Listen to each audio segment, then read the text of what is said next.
Oh, well, that's a good way to start out a live stream, ain't it? Oh, I see what it is. Well, good morning, good afternoon, good evening. This is a good way to start out. My cell phone falling off the thing several times in a row. Greetings and blessings to you. And hopefully that if you have an accident and fall down, that you can get right back up. Oh man, holy mackerel. So anyway, I am your intrepid host, Mr. David Null, also known as Hawkeye Two Feathers, and I greet you with the love and the honor of the infinite Creator. And I continue to pray that each and every day, that each and every one of you will continue to learn how to accept and receive the knowledge, the healing, the wisdom, and the many blessings that's in the universe. And so, hey, Tracy, how you doing? Am I oriented right or am I sideways? Can you tell me? Am I oriented right? Orient. Okay, thank you very much. I appreciate that. I knocked over the cell phone at the very beginning of this, and I'm not sure if I changed anything. So anyway, you know, um, I'm hoping everybody's doing well because it sure is a crazy time out there. And so I've been looking and asking the universe to, is that Scotty Boy? It's hard to see the chat um, with this cell phone. And so I'll try to pay attention. But anyway, it's so crazy out there. I'm so glad I don't have to work for a living anymore. I think that the salary that I was making 20 years ago almost, um, um, that I would still be able to make it with the salary that I had 20 years ago in today's market. I still think that I could be able to make it, right? So, and I can only look at the situations and, what everything costs and everything, and my lifestyle, the house, and so forth. And um,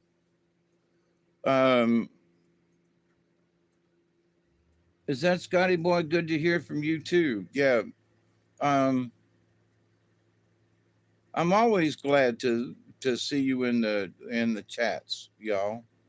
Um, it's always good for my spirit to know that y'all are doing well. Despite my pain and anxiousness and heart troubles and back issues and bladder stuff, you know, y'all have been with me through all of this mess the last few years, and despite it all, I'm still standing. You know, and so in my own way, I've had to go through my chaos. You know, the heart issues, the hospitals, the learning new medical terminology, and seeing my heart, you know, and seeing the progress made inside my own heart, and understanding that this kind of stuff goes on um all the all the time with people. I love y'all too. I send prayers to y'all all the time. And so it's like to the universe, as I always start uh, my podcasts with, I continue to pray each and every day that each and every one of you will continue to learn how to accept and receive the knowledge, the healing, the wisdom, and the many blessings from the universe. And so it's like there's so many people that are out there, especially with all the chaos that's going down these days. It's like folks just, it's like I some folks just don't have time to be spiritual, okay? And I think that there is um a move for people to go back to um reading the Bible again. And I don't have any issue with that, except I ask the people who do to, you know, pick anything but than than the Saint, what you call it, the King James version, um, because it was all the many things in it were altered, and so I would hope that the people would read the Douay Reams version that the King James version is taken from. I would hope that people would read it, basically the original that was the King James came from. So study that one. It's an easy read. Um, it's as correct as it's more correct than the King James version. King James version rearranged some of the Psalms. There's many things that they just deleted in the King James version. So I would ask people, if you're going to read the Bible, great, but do not read the King James version because they omitted things, changed verses around, which rearranged some words, which changed the meanings of entire paragraphs. And so read the Bible, but read the Douay Reams or the earlier versions that the King James was taken from. Do that. Do yourself a favor. If you're going to read a Bible, then read the one that King James was taken from. Just saying. And nowadays, if you've got access to absolutely, you got to read where it came from. And there are so many things that the King James Version did. It added a bunch of thous and these and this and that's that are just unnecessary. And I have argued with people over the years about certain Psalms. And they were like, well, Psalm 19 is such and such, such and such. And I looked it up in my Bible and it said, wait a minute, Psalm 19 is, now I can't remember what Psalm 19 is. And I don't know if that was the one we were arguing about. But my point to that was, but Psalm 19 and in my old Catholic Bible, the Douay Reams version, from which the King James version was taken from, mind you. So that I was reading it and was that's not what Psalm 19 says. Psalm 19 says da da da da da da. And they were like, "Oh, you have the wrong Bible. That Bible that you're reading from is blasphemy." And I went, hang on. Do you understand that the King James Version was taken from the Douay Reams version, y'all? Um, you know, I'm trying to defend the Bible here, but I refuse to defend the King James Version. I refuse to defend that version of the Bible. Sorry, Then, let's read versions out of the Douay Reams version, the original, mostly. The original for a long, long time, okay? The original that was accepted by the Catholic Church and used, and up until, King James decided to change it, that was the norm, the Douay Reams version. So, why did King James change it? Is because King James was the king, and also he was the king, he was God. He was they so in all those these and thous and you're the Lord and this and that, they were referring to the king. King who? King James. So he changed the King James Version to reflect upon himself. It's true. That's why it's called the King James Version. If he just changed it and didn't say anything, but no, it is the King James Version of the Bible because he wanted everybody to know that he was the king and because he was the king. He was the king of the Scots and of England. First time, that it happened. And so he was king of the world in his realm, in his eyes. And so King James Version. And I don't want to read that one. So anyway, moving right along. But see, there's chaos. So people are trying to look for the truth about things. They're trying to look for truth within themselves. They're trying to find spirituality. Fine. But go back to the original one. So they're finding if they're reading the King James Version, it's sort of like a half truth, you know. At least they're trying to get on the right track. But to be on the real track, go back to the older version, the Douay Reams. It's a Catholic. It was the old. It was the old Catholic Bible. You can buy them online.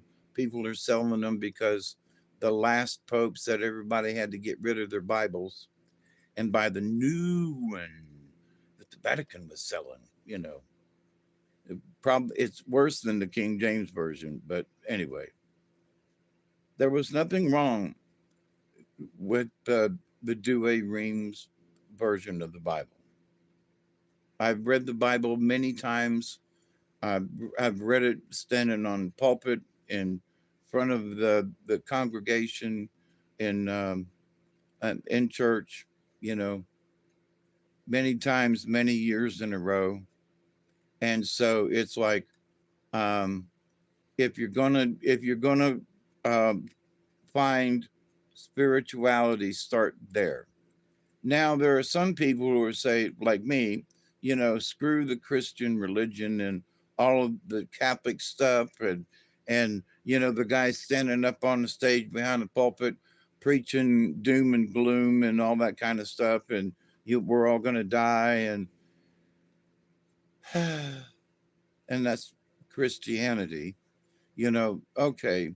And then there are the Hindus, and then there are Muslims, and then there are these other um, religions across the world that, especially now with the internet, you can um, you can study the Hindu religion or um,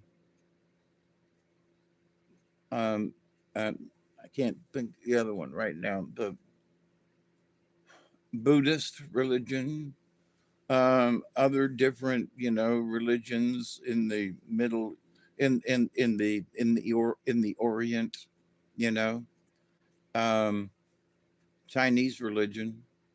You can go back into Chinese history, go back with and learn about dragons and things that used to exist. And you know yeah, Buddhism, right? I went in and studied Buddhism years ago, many years ago. And in a lot of ways, I'm still, in many ways, a practicing Buddhist in that I see I see everything in nature and around us as being connected to each other. You know, I see, yeah, there are pagans and Wiccans, and you know, the I studied with some Wiccans and actually some pagans too, and I did not agree with the from what the pagans were just doing open sex with each other. Now I'm not a sexual prude, but sharing your partner with a stranger or even somebody that is like I just was. I guess I'm a prude in that respect, you know. So Um, but there are many other things that were pagan that um, that I completely agreed with, especially those things that related um,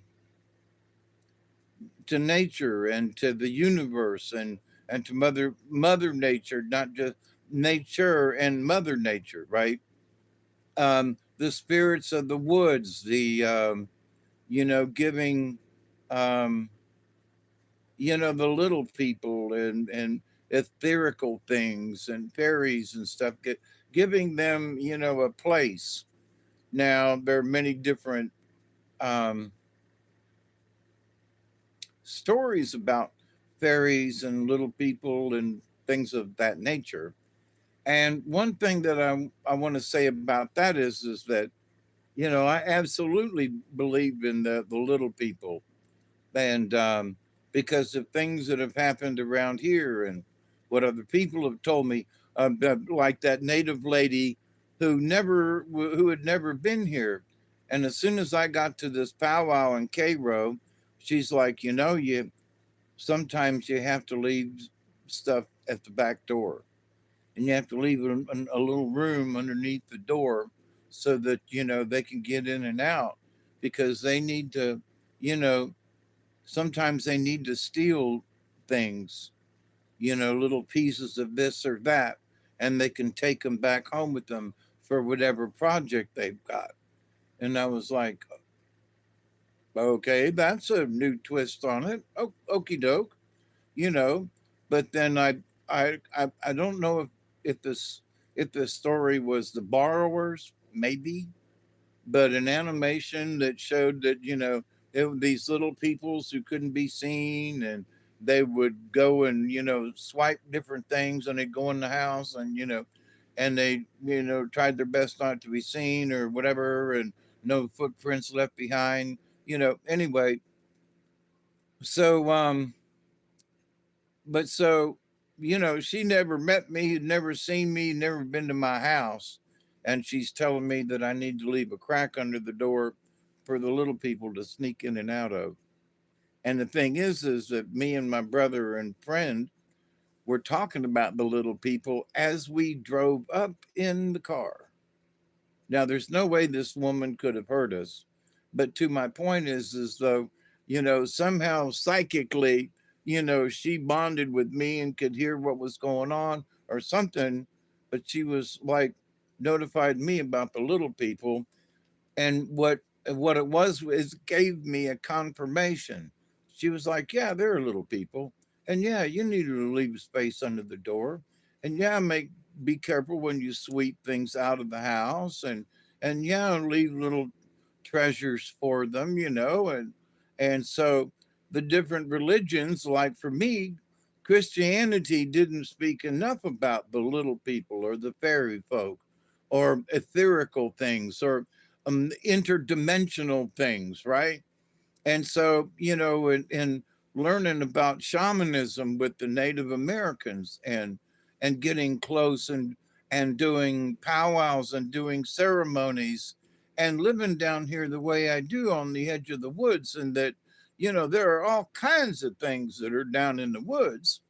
In fact, I something that has kept coming to my mind here recently is a friend of mine was here, and it's been about 15 years ago now, as I have gone back in time, and like, really, 2013? Wait a minute, this is 2023. Wait a minute, that's 10 years, 2013, 15 years ago.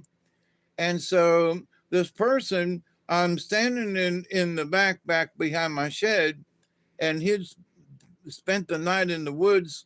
We'd had a fire, and I did a small ceremony, and we hung out by the river, and and so he's coming out of the woods, and he looked at me and he goes, there are some hitchhikers back there in the woods. And I said, oh yeah? And he said, yeah, they're hitchhiking right up and about 10 feet behind me, which is at the bottom of a little bit of an incline inclined to him walking back up to the house. But then it sort of levels off, but it's a slight incline down to the woods. And he goes, yeah, he goes, had a hitchhiker and wanted to go home with me. And he said, I have had to try to brush this thing off of me the entire way, the entire walk back up the trail to here until finally I had to get rude and I made it get off of me. It was touching me and it wanted to leave the woods and go home with me. And he goes, you need to be careful with that sort of thing, Dave. And he goes, Hawkeye, I don't know what to tell you, but make sure that some of these spirits don't need to leave the woods. And I was like, really? Attachments, exactly. So I pressed him a little more, and he is of Cherokee descent. And I think it was his grandfather, I think he said, because in his family, the gift was in the males of the clan, and that his grandfather was a seer, and that he had, as a teenager or later on in life, earlier in his 20s, his gift became prominent and he became a full-fledged seer. And he said, I can see the spirits. And he said, you got a portal down here on the edge of over here. And I was like, yeah, I know. And he goes, yeah, well, some of these spirits don't need to leave the woods. And that's the last time he was down here. He said, I'm going to visit you often, but he's never been back. Now, I understand that his wife had passed away and that his family he'd had trouble with um, had trouble with his wife had passed away, and and because of that he had problems with his two daughters. So, and plus his work, and he was going to school, and there were a lot of reasons why I could see why he didn't come back down here. But I missed the fact that we had good conversations, but he validated, the portal that Ricky and I have both seen. And so it's like, yeah, it's down there. And so the portal keeps coming up in my head. Cherokee skips a generation, so I'm told. Yeah. So it was grandfather skipped his father, and it was on it, and it became known and for him. So yeah, it skipped one. It skipped his father. So, but anyway, and I believe the guy. I really do, because there were things that he said, there were things that transpired. There were just things that, told me he was the real deal, right? And so I really missed having conversations with him. Because in all the things that I have learned, I've lost my contact with the uh, the shaman that I was learning from, and that I got in continuing um, my training in this, which is basically keep on living and keep trying to figure out how to live for the next day, and to how to try to drag other people along, not as a religion, not as a cult, not anything like that, but as simply, every single one of you, every single one of us are connected to the planet.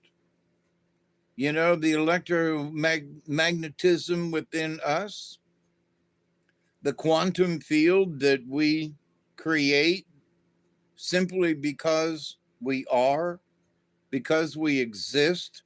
We have created this, we live in this, meat package.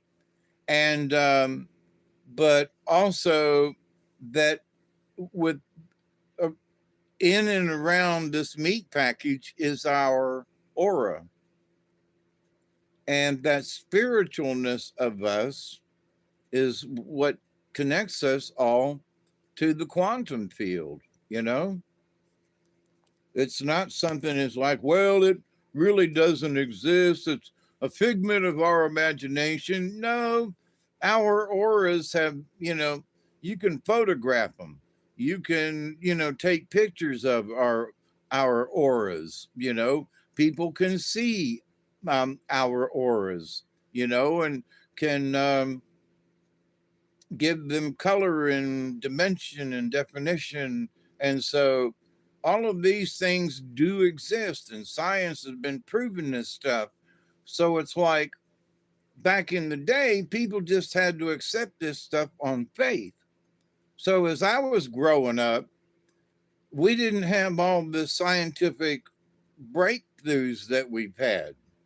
You know, given talking about the quantum realm and nanoparticles and tiny subterranean particles and things, and electromagnetic fields that extended the different planets and within the solar system, and that all of these things are connected and we're connected to it.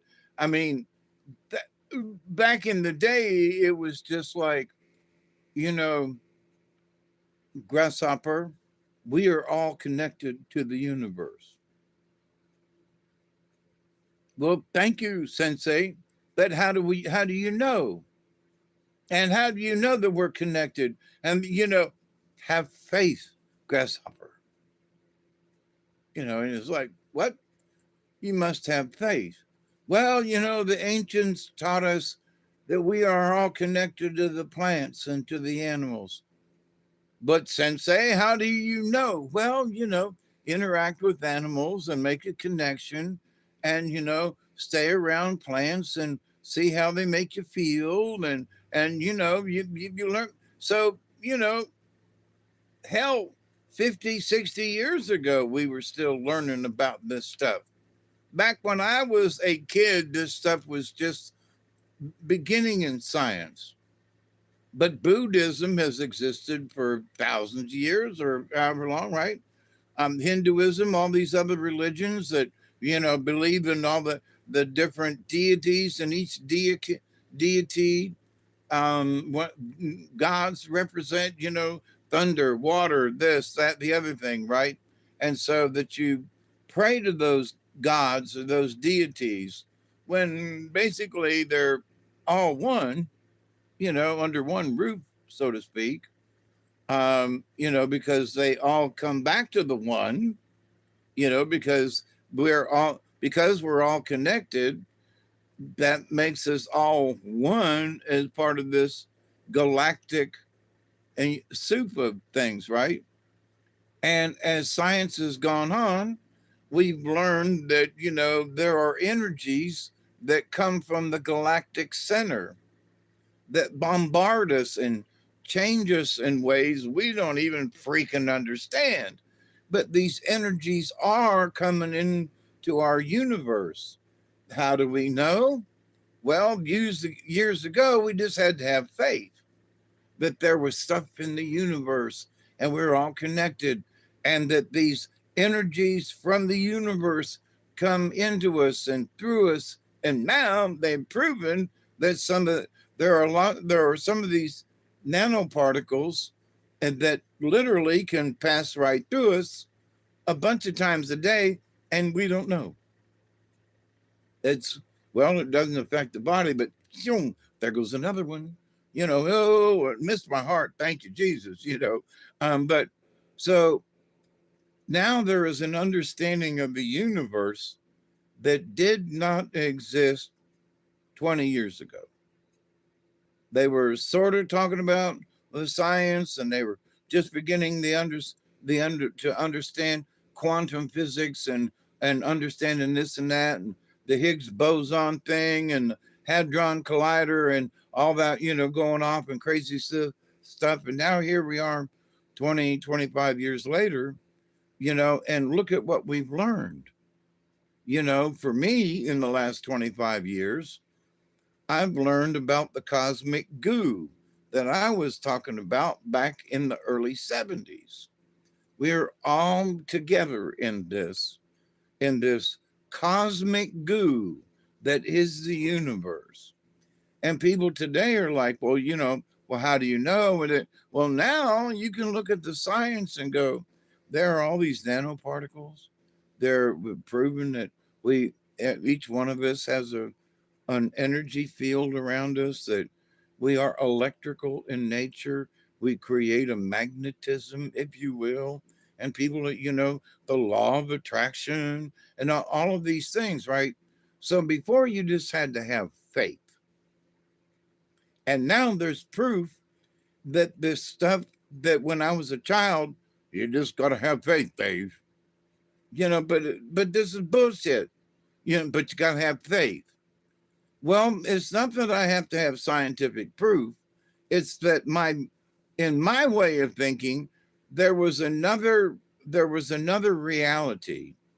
In other words, the nuns and the priests tried to shove a certain, catechism down my throat, as is still, the Catholic way of things.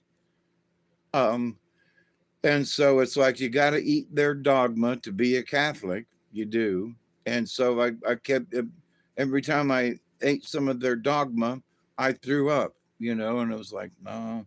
And then Sister Helene talked to me and got me out of there and got me onto a higher plane of thinking. And so it's been an interesting trip these last 50 odd years ish, or 60 years now, maybe. But anyway, so in this, the learning of that the universe, we are all together in this. And for what is the secret? You know, there are folks that are walking around, with their chest out and everything. And I know the secret. Well, what is the frickin' secret? Well, the frickin' secret is that we're all connected. We really are all connected. We really do have a soul. It's energy, it's us. And this energy has been seen leaving people's body when they die. There is a weight difference, and what the body weighs now and what the body weighs, a little while later, And so it's like, so there is the existence of our spirit. Scientifically speaking, it really does exist. It really is a part of us. And it goes flying off into the universe once our body dies. That electrical energy that is us, it don't die. The body does, you know. And so gravity is gravity, does not care if you're 60 or 6. Let me tell you though, at 60, gravity hurts a lot worse when you fall. It's meow, pow, ooh, ooh. Lord have mercy, that hurts. And at 73, it hurts even worse. So, be careful of falls. I still have my orange sticker on my wrist in case I'm out somewhere and I fall. Which I hope I don't. That's a bad sign. But so in this realm of chaos now, going through and seeing how people are reacting. Now it's almost a 20. Now I've filled this up before, but so there are people who are, a year ago I talked about that people were going to go bat crap crazy, and that the world was going to get, get really. I don't think I use this word, but I'm going to use it now. That we're going to get irritable. And I think that, society, at least in the United States, that I'm going to say we have acquired an irritable bowel syndrome, TDS, right? TDS, yeah. And so, which has turned into an irritable bowel syndrome. So now what? Well, we eat something and we think everything is okay, and then a couple hours later, we're pooping our pants off, you know. And so it seems like we're going along and everything's okay, and then between the two houses, and the D's on one side and the R's on the other, you know, and the D's have us crapping our pants, you know, and the R's are like, well, here's some toilet paper. We keep telling you we can fix this. Here's some more toilet paper. And the D's are like, no, I got TDS and my bowels are going to be all right. And, maybe tomorrow, maybe you guys will give me that healthcare package back for illegal aliens, and I won't shit myself tomorrow as badly. Well, here's more toilet paper, by the R's, and the D's are just crapping their pants some more. So it's like, but wait a minute now, does it have to be this way? No. Sometimes it's like you pull the coyote card, like I pulled tonight during the Robert, live stream, on Tuesday nights that we do Milky Way Soul Tribe. So I pulled the coyote card, which is the trickster, and so the trickster has a lot of medicine and a lot of good medicine, but the problem is because coyote is coyote. And because Coyote is the trickster, Coyote will trick himself or herself into certain things and then fall over their own feet, or the rocket that they're going to send to catch the roadrunner, blows up in his face. Something's going to happen. It's a good idea and he's working hard. And then all of a sudden it blows up in his face. So, so Coyote is the trickster, but there is good medicine. Um, um, there's important medicine that Coyote has, because Coyote learns all kinds of things from the things he messes up on. You know, he learns that maybe tying a rocket to his back, wearing a pair of roller skates is not the best idea, right? The rocket may be okay, and maybe the roller skate, but maybe he needs to change things up a little bit. So he's always looking for to fix what the next invention, which usually gets him in more trouble one way or the other. It gets him plastered into the side of a mountain or something. So, but in this realm of chaos, the trickster is around. Coyote's always around. And in the cards I pulled tonight, I also pulled Fox. It was either Milky Way or a hot 42-year-old. Guess what? So I also pulled the Fox card, which is camouflage. So, and the message sort of was, and sometimes we can be too camouflaged. Sometimes we can stay camouflaged too long, and we need to step out into the light. Or sometimes, we become the camouflage instead of being the fox, you know. So, but there are lessons there. Both of them are from the canine.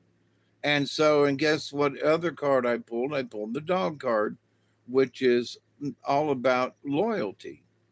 And so we need to be loyal to ourselves And we need to be loyal to the universe, which ain't hard to do. You don't have to read any books. You can if you want to, but you don't have to read any books. All you have to be able to do is believe. Do you believe that you are a part of the universe?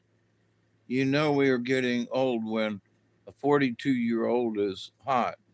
Oh, yeah, buddy. Hey, wait till the 59-year-olds start looking good, okay? Wait till the 70-year-olds start looking good. Man, you know, that 65-year-old woman there, man, she's a youngin' compared to us 73-year-olds, you know. Holy crap. You know, and God, you know, I couldn't get it up for any of them. So that I don't have to worry about that. I could look at it though, you know. But so in this realm of understanding, you know, yes, we are getting bombarded from energies from the center of the galaxy. Yes, we are getting bombarded by, you know, all kinds of energies from the sun. And right now, the sun is turning around and there's this great big window where there are solar flares and things coming out of. And it threw a big one off the backside almost a week ago now. And because things, you know, the sun turns, we now have this window that is a black spot in a large black spot in the sun. And that's where some energies are coming out of and around. And so now it's going to be facing us for several days before the sun keeps turning and this, you know, spot moves off away from us. So we could very easily get one of those great big sunbursts that they had on the other side of the sun that was so magnificent. It was huge, it was big, it was beautiful, but holy mackerel, don't shoot one of these in our direction. So and I mean that in that, you know, we are always getting energies from the sun. And a lot of them are magnetical, you know, gravitational kind of stuff. They are particles, some of them that pass through us.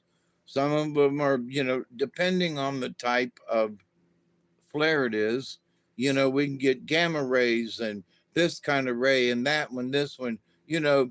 So we are definitely getting stuff out of from the universe, from our own solar system, right? And do we have to study some kind of ancient book to understand that, you know, God sends energies from the heavens towards the earth and or whatever? And but now we have the science to actually see these occurrences. So believing that these things are occurring is just learning how to look at the right space station that's pointed in that direction. You know, the many instruments that are calculating and measuring these energies coming off of the sun and coming from different various parts of our solar system and our galaxy. So, are we a part of the galaxy? The answer is yeah. And there's all kinds of science to prove that we exist like this with the universe. We don't have to simply believe. Well, what about God? What about God? It's past the 20. Let's imbibe and think about that. What about God? Who's God? Which one?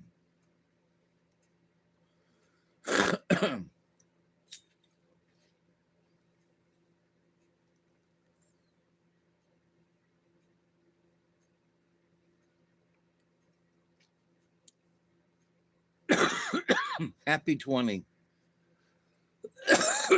So I always open the prayer with my videos is I welcome you into the prayer of the infinite creator. Who's that? Infinite creator. Infinite meaning all, and the creator of all. So, regardless of who your God is, my statement includes y'all. Okay. So, I'm praying that each one of you will learn from the infinite creator. You know, is that a God? It's the infinite creator. Is it a God? Could be two or three gods, depending on the religion, if you're looking at religion. But for me, being a spaceman person, whatever, in that I believe that my energy is from space and it belongs in space. And when I pass on, my energy is going to go back out as an original energy source and not become part of the universe again, but that my energy source will be able to float around in the universe the way, as I would like it. That's going to be kind of groovy to learn how to float around in the universe. So it's like some of the cards have been saying, in fact, one of them tonight said that one of the cards said, that we have to learn this dimension before we can move into another consciousness. And for the last several years, the native folks and people and other folks studying and the ACATness, and apparently, some of the space beings have been telling us that, we need to look beyond some of these, oh, this God, that God, and your God's better than my God, and you know, and we're all going to get to heaven in a little rowboat, clap, clap. So, but the infinite creator, just understand that the creator created all things, period. Oh, there's a God here. And what about Jesus? Well, Jesus is in the picture. He's in the Bible. He's been written about and talked about, still is. You know, there's still a friction between Islamicism and Christians. They like to chop your head off. And it's like, you know, sorry about that. Even to this day, and I don't mean this lightly, but I'm sorry about that. You know, it seems like, you should be able to get out of there, get away. And if you understand that's going on, if it were me, I'd be walking through the desert, you know, however it is, I'd be pushing me a little cart. I'd get me a donkey. If I knew that they was, you know, you know, Christians cutting their heads off and hanging them or whatever, I'd be me. My feet would be going. These boots are made for walking. I get the hell out of there. But there are people who living in their homeland are being, decapitated and hung and so forth because of their Christianity. I'd be walking out of there. Somehow I'd crawl. At my 73 years of age, I would give up what I got. If I was being persecuted like that, I'd be walking out of there somehow, some way.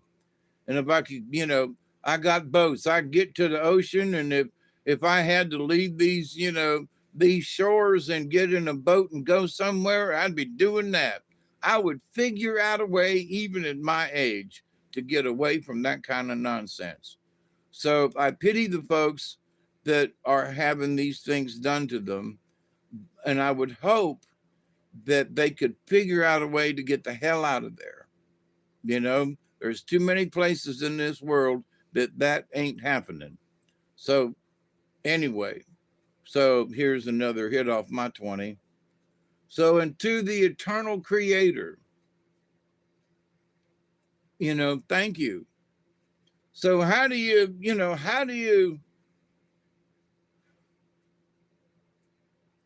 how do you acknowledge that you're a part of the universe? Stand up and say thank you. To who? Thank you. Hawkeye, what are you doing? Thank you. I'm thanking the universe. Cutting off heads don't stick me how Jesus had in there. What?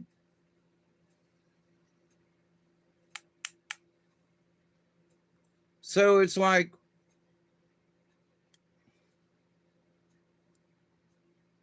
and it amounts to cruelty too, you know. And back in the day, there were some Christians, and maybe even still to this day, there are Christians who have been cruel to other religions and non-believers. Okay, so it's not just the Muslims towards the Christians, or the this group against the that one, because the Christians were some nasty mofos back in the day during the Roman Empire and stuff like that. Well, after the Roman Empire, you know. But anyway, there have been times through history where things have swung both ways. I didn't put Jesus in there. I just came up spell correct. But so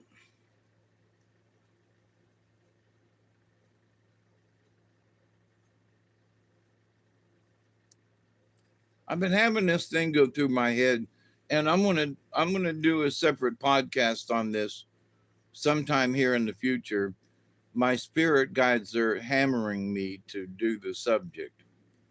And so the subject is going to be a shaman walks with Christ. And so it's going to be a discussion about a shaman who's walking along and he bumps into Christ. Okay. And why don't you say Jesus? Well, because there's been a Christ figure that, has appeared in our history many times. All right. And the embodiment of Jesus Christ, but they didn't die on a cross and weren't persecuted. They were just holy people. They had the Christ spirit in them. Okay. And there are people around today that have this Christ spirit in them. The Charistus, in my opinion, that would be an example of those folks who would have the Christ within them, you know.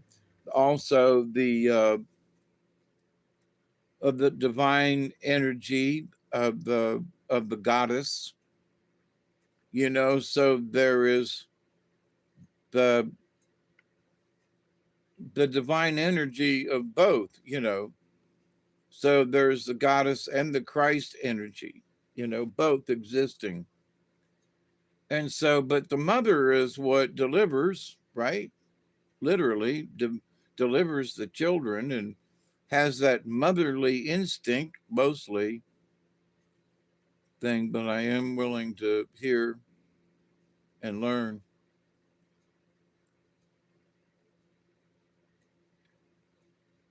Well, if you want to hear about it and learn, then start out with the Douay Reams Bible, not the King James, and just read the New Testament.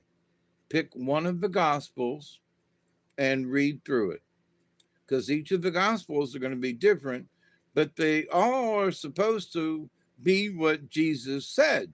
Okay. So in my long history, I have read the Gospels and I've said, well, I've taken what this one says and this one says, and they're a lot alike. So that must mean that what Jesus said is reported by this gospel and by this gospel, then it must be more true than something else that this guy over here is like John saying, well, you got to be like this and blah, blah, blah, blah, but nobody else says anything about that. Well, maybe John was a little off his rocker and maybe he misunderstood.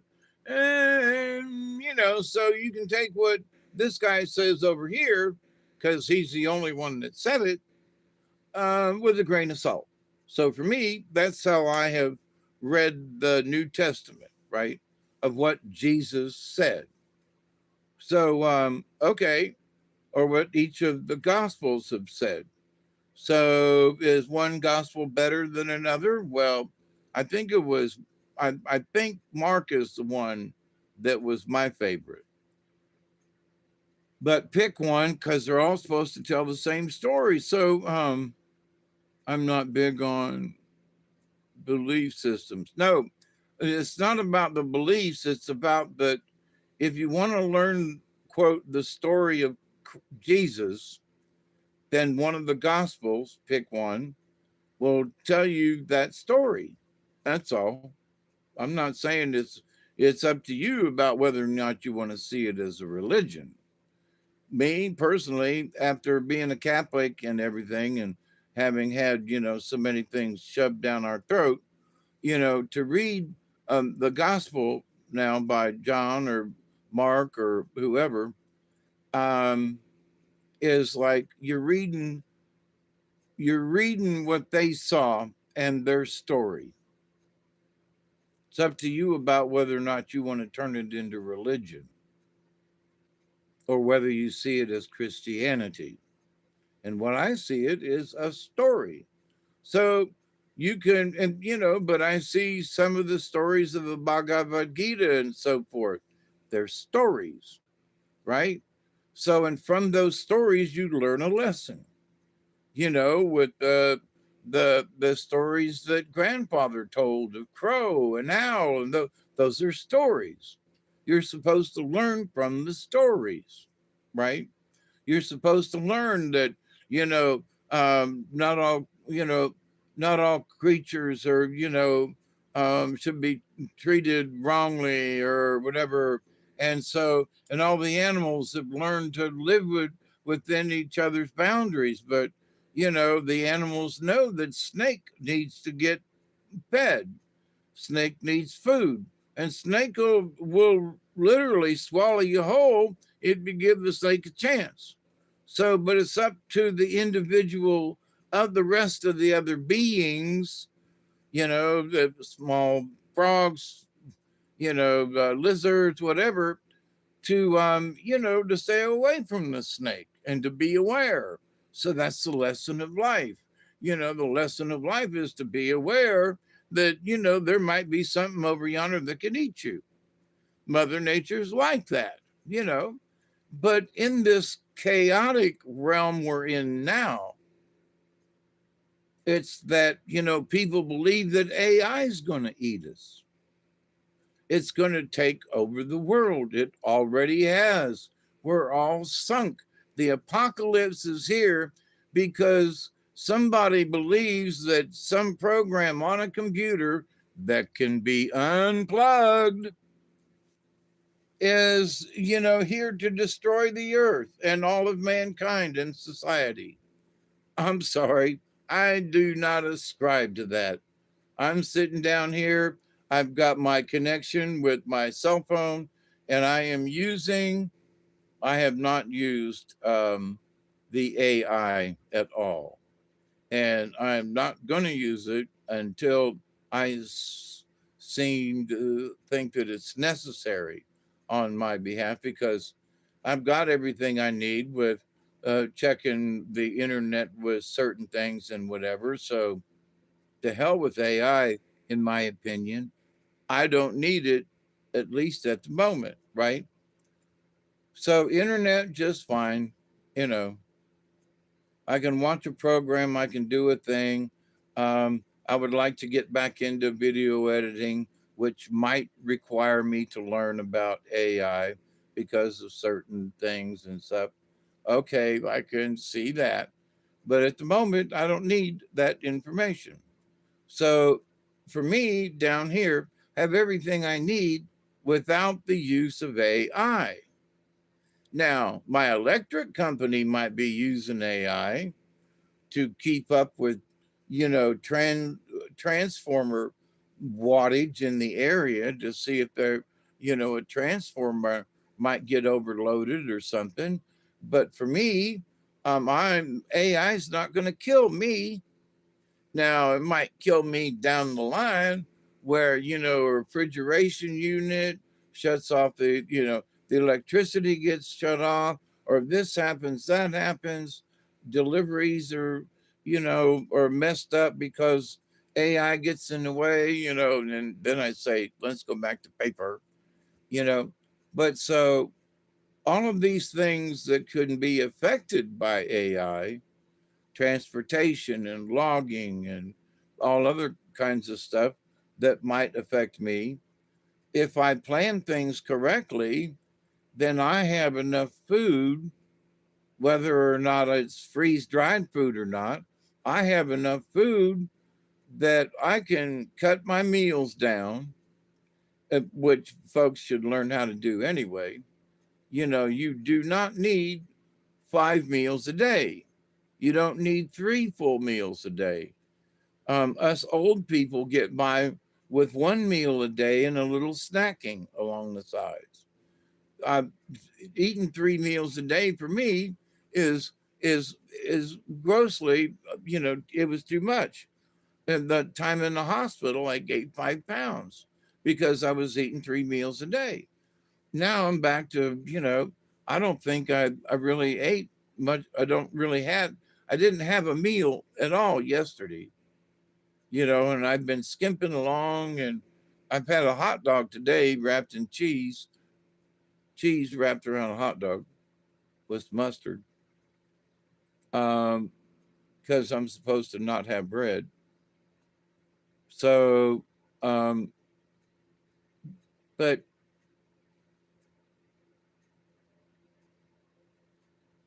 a small snack, that's all I've had to eat. And I've got the munchies, but I'm not starving. I'm not dying. I'm trying to lose that 5 pounds that I gained in the hospital and another five. So I'm at 200. I need to get back down to 190 to 185. I need to lose these few pounds, right?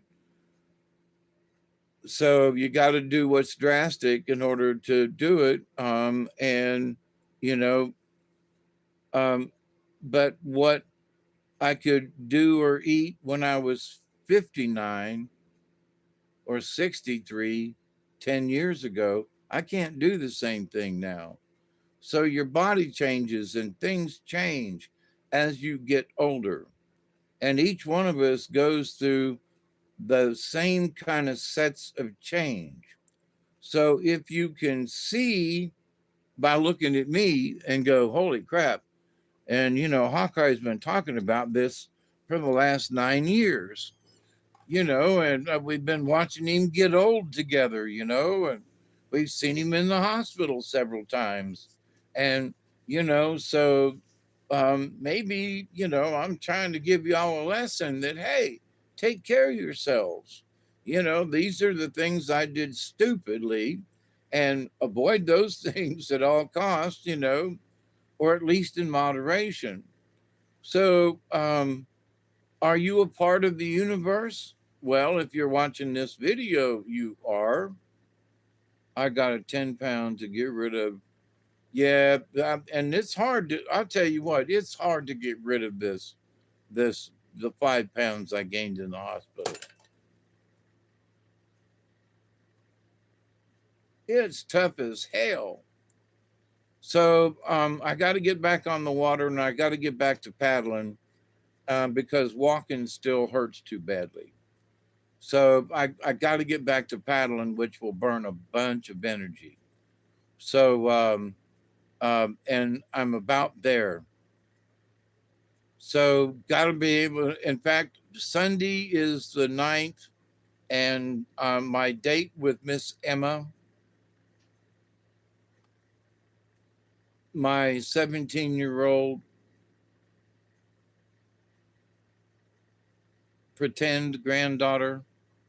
She likes me to call her my granddaughter. She thinks that's cool. So, because I'm able to have good conversation with her. I mean, her mother can too. Her mother's not stupid. Her daddy's a little, but I can talk to her about spiritual things and about ghosts and magnetic energies and quantum things, and she will nod her head, and if she doesn't know, she'll look it up. And at 17, she just got back from Indiana on an FAA, F F F no FFA, Future Farmers of America, and she is a secretary or treasurer or something of the group at her high school in Tifton. And so she went up to Indiana for a week long convention, and she just got back. So it's going to be interesting to have conversation with her about that. But I mean, this is her second time. Went by herself, meaning, without a parent. And, at 17, I didn't know what I was doing. And I hadn't been on an airplane like that. I had not been on a trip and whatever. No, because, well, I had some knocks and takedowns and so forth in high school, and kind of lost my brain. Um, Went into a depression, didn't know how to get out of it, and then I graduated high school, and then it was every man for himself, trying to figure it out. My parents were of no help whatsoever, trying to find some kind of footing. And I finally made it, but I made a shitload of mistakes along the way and slept in the back of cars, slept on floors, back seats, slept in cardboard boxes, slept in all kinds of circumstances, um, and conditions, housing conditions with, you know, walls covered with roaches. It just, you flip on the light and the walls are moving because they're just, nothing but bugs. I mean, just unbelievable things, right? So I make it here to now, and I'm 73 in my own abode. And like, I made it. I planned this out. I hoped the house was finished by this time, but I've made it. So I've been able to plan my future. So I've been able to read the cards at an early age and go, I need to get some property and I need to build a house, even if I have to build it myself, which I've done with, used wood. I tore down tobacco barns to build the house with. I tore down trees in the backyard that were the poles for the pole barn.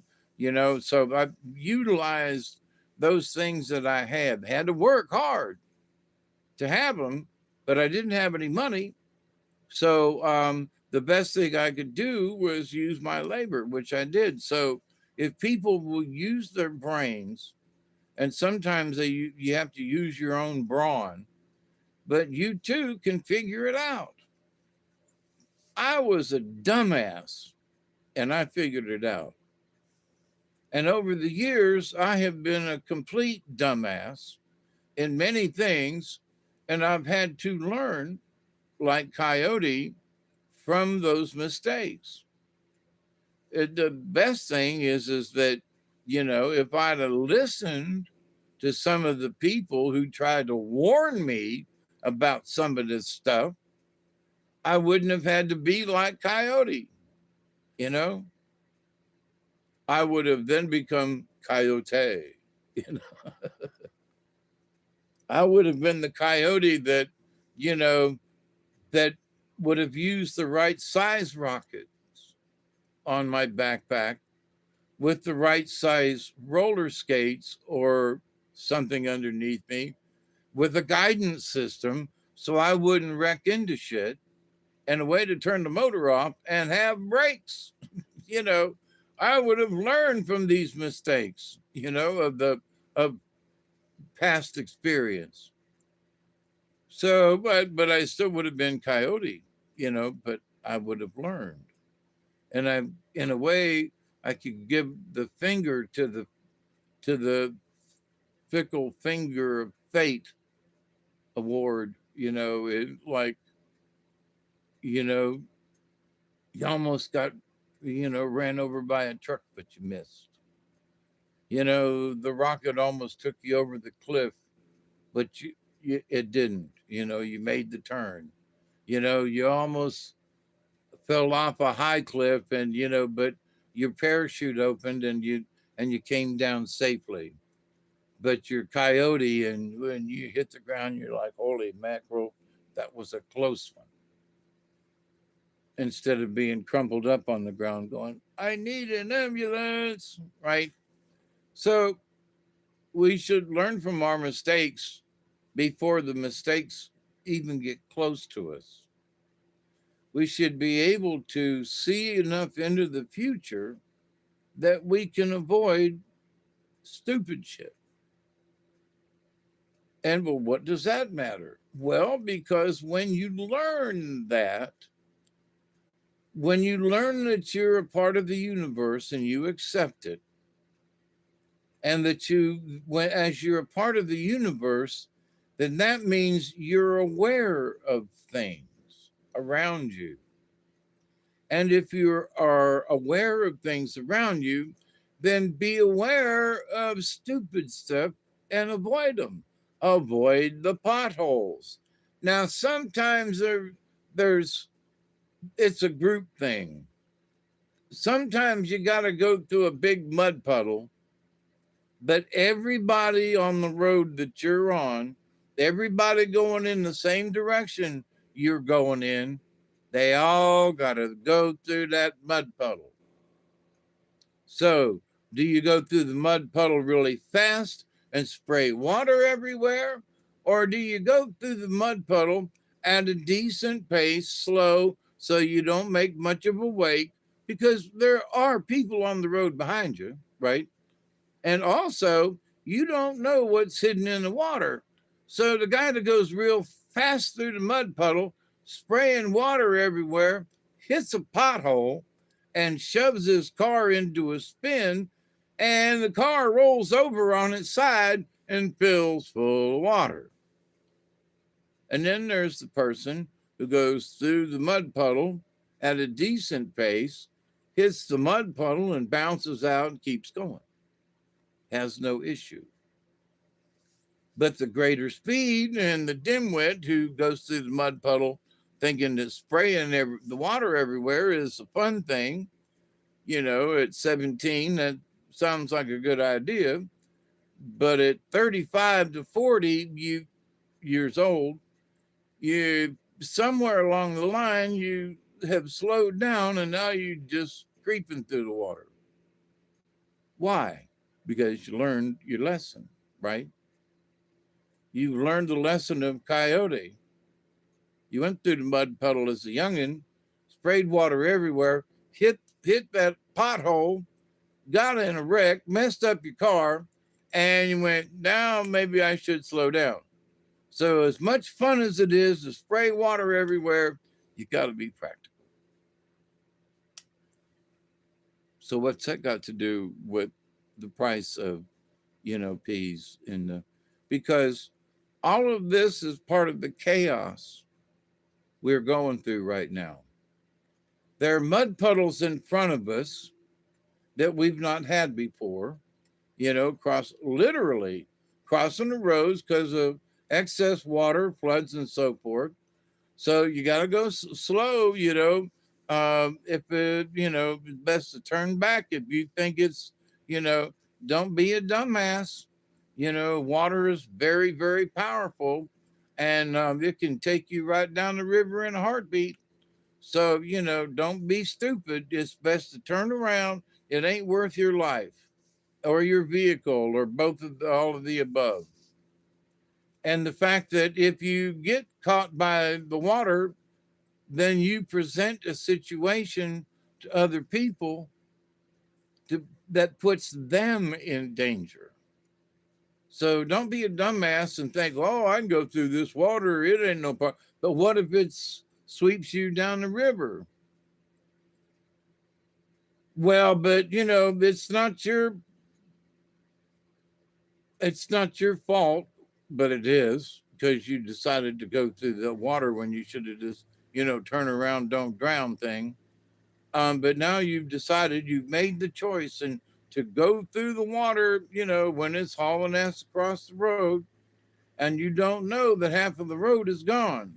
Even though you're staying in your lane, you don't know your lane is gone 30 feet up there in that water. It's not deep, but water's rushing across, and as it went over the shoulder on the other side, it took out the shoulder and took out that side of the road, which is the side of the road you're on. And now you're like, well, I've got freedom of choice. Well, if you listen to the universe is trying to tell you, don't be a dumbass. Stop. Don't go through there. No matter what you think, say, do, whatever, dying is an inconvenience. Well, if I just want to get home, or I just want to get through here, blah, blah, whatever your excuse is for going through the water, right? If freedom of choice, that's your idea, your connection to the universe. But if you listen really hard, pay attention, because the universe is screaming at you. Don't go through there. Okay. So now that's high water marks, and that's high water marks in all kinds of things. It's, those things that, you know, watching too much YouTube, complaining about too much stuff happening or not happening, because, you can contact your congressman or your senator and tell the dumbass Democrats, enough is enough. Tomorrow or today is the longest that there has been a shutdown. So we're going to tie the mark. And do these Democrats they want to go ahead and break the tie, meaning that they will have been the the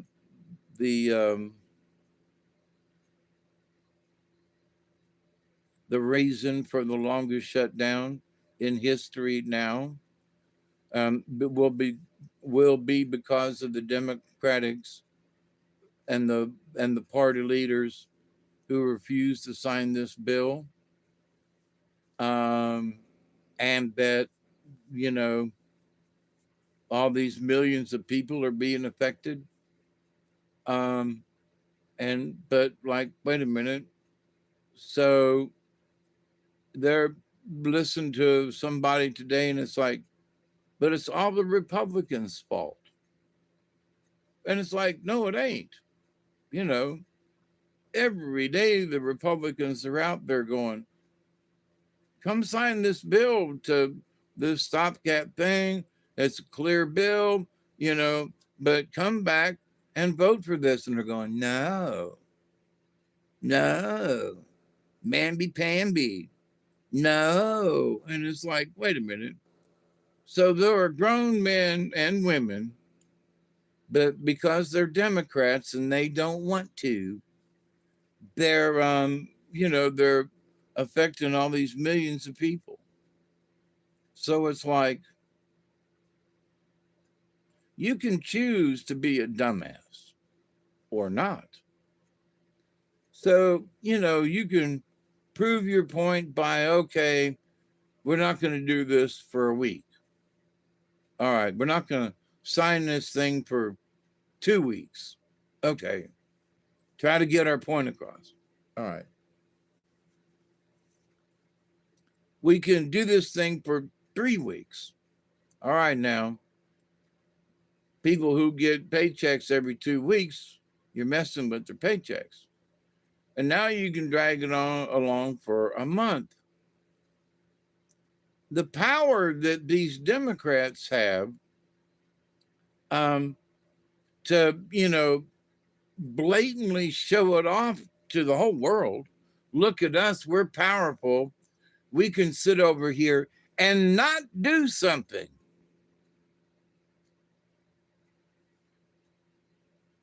So in history, this is another one of these times where people have chosen not to do something in order to try to get reform. They're choosing not to do something. So, in this world of positive and negatives, those of us who are trying to work with more positive energies, right? We know that the negatives got to be there too. You've got to have both sides of it, right? So, are these folks generating these negative energies because there's been too much winning? You understand? Too many positive things are happening. There's manufacturing coming back. There are plants that are reopening and new plants being built and technologies coming back. You know, IBM and these different people are coming back. They used to live here before, but then cheap labor sent them over the Pacific and other places. And now because Trump and the tariffs is forcing them to come back home. Now there are other companies who have decided that instead of trying to import something, it's much easier to just make it here for real. There's a bunch of land, there are a bunch of buildings all over the place. You know, Moultrie has empty warehouses and buildings. Thomasville has empty warehouse buildings and stuff. Manufacturing, empty places. Moultrie has them. Every town down here has had businesses move out. So they're looking all the time to bring businesses in to fill those buildings that used to have manufacturing in them, used to employ people, that help the whole community. So, every single town all over the United States is looking for industries to come in their community and hire some of their people, right? And so, always, towns and commissions and counties and everybody's always looking for somebody to come in that will open a business or something, right? So what's that got to do with the chaos? Well, the chaos is right now there is this large change that is happening because things need to get ramped up. All right. It has been the process of, going on a year that the administration has been in 9 months, right? Actively showing up, working and getting things rolling, which ain't bad. But, the machine that is progress needs more time to get the base going. So we've got all the parts. But had been in Detroit and I saw the Chrysler buildings and some of the buildings that are, because they've sent, businesses across the river over to Canada, that, they've left the buildings in Detroit to rot. So, but, Chrysler and Ford still own these buildings. And so they've decided that, we used to, this used to be an engine plant. And, we still got the basics here. If we, you know, cleaned up the metal a little bit and put on some spray paint, we still own the building. It still occupies this space. We can still put a production in here. And every year they've got, new kinds of machines. And, we can clean this factory floor and put on a new roof and some walls and some insulation and move in some robots. And hell, we could be manufacturing shit in here in 9 months. So in Detroit, they're reclaiming that which is already there. So, and because it's, they're going to bring it back over the river from Canada. Sorry, Canadians, it was our jobs first. Um, but so that means a lot of folks in Michigan and in the Detroit area, because Ford and Chrysler and them already own the property there in Detroit. So, of course, Michigan's going to benefit. And Dearborn and all them places, all the machine shops that used to make stuff for Ford and Chrysler, that some of them machine shops are going to be able to gear back up. But it's going to take a little time. So what's going on now in all of this confusion and chaos is the machine has to get working again. This company has decided that this tire company has decided to open back up. Now there's a tire company at Spence Field there in Moultrie where I used to work, right? They recap tires, but so they don't want to just recap tires. They want to make new tires. So they've got room. There's another building next to them, and there's plenty of space at Spence Field. But now they want to start making tires from scratch, right? They've got all the molds and things and stuff. They've got some of the technology, but not to build a tire from scratch. So what do they do? So they have the know-how, they got the business, they got all this stuff, right? But they need raw materials. They're going to need rubber. Well, they can recycle some of the rubber off of the old tires that they collect, but that's not going to be they're going to need new raw material to build these tires with. They're also going to need something to put the steel belt in or the reinforcement or whatever. So, they don't have that. So there's going to be some technology that already exists, but they're going to have to move this equipment in to this expanded facility of Moultrie Tire and Recapping, right? If they haven't changed their name.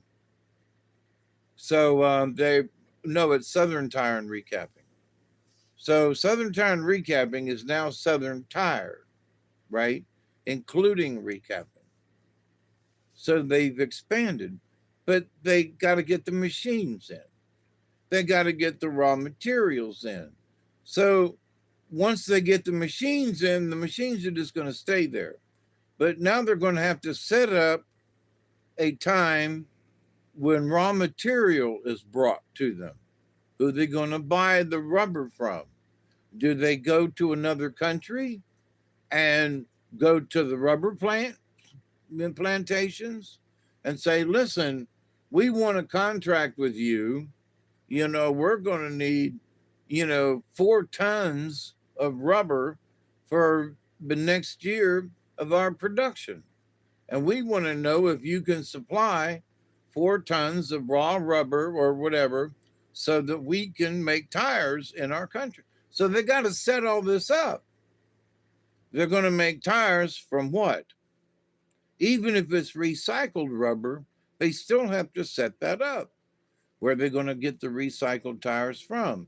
Do they have there are a lot of tire companies that are throwing away tires.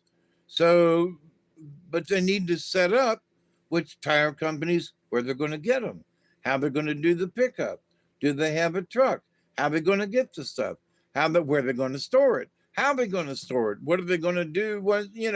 So all of these logistics have to be planned out.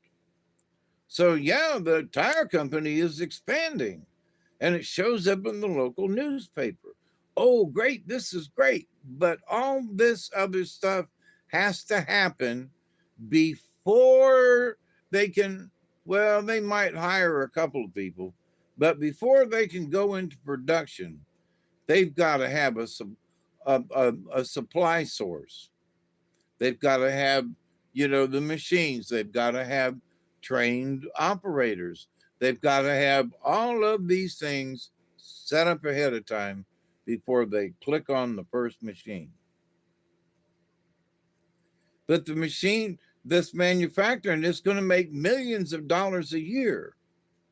And it's going to, give people jobs, which is going to feed the community, and which is going to create all these other things. But it's got to get going first. So now this is happening all over the United States. Okay. So this is part of the chaos. Why isn't this happening fast enough? Because it takes time to set up where you're going to buy your rubber from, as just one example. If you were starting up a restaurant, you'd have to make arrangements where you're going to get your vegetables from. Are you going to have to pick them up, or can you have a produce place deliver them? All right, at what, how much, what's the thing? Can you set up a 30-day account with them? Is your, um, can, can you charge this stuff for 30 days? Will the bank back you, for that? You have to get all these things arranged. You have to make sure that the produce and stuff that you're getting is quality. You don't want to sell it bad stuff, right, to your customers. So you're opening up a restaurant, but then you have waitresses, I say, are a dime a dozen, but it's it's hard to find a good waitress or waiter. I've worked as a waiter. So someone who is serving people and trying to put forth a good image, you know, um, and it's so you have to have all these things together. So newspaper claims, new restaurant to open up, and such and such. Okay, but they still have to have all this stuff together.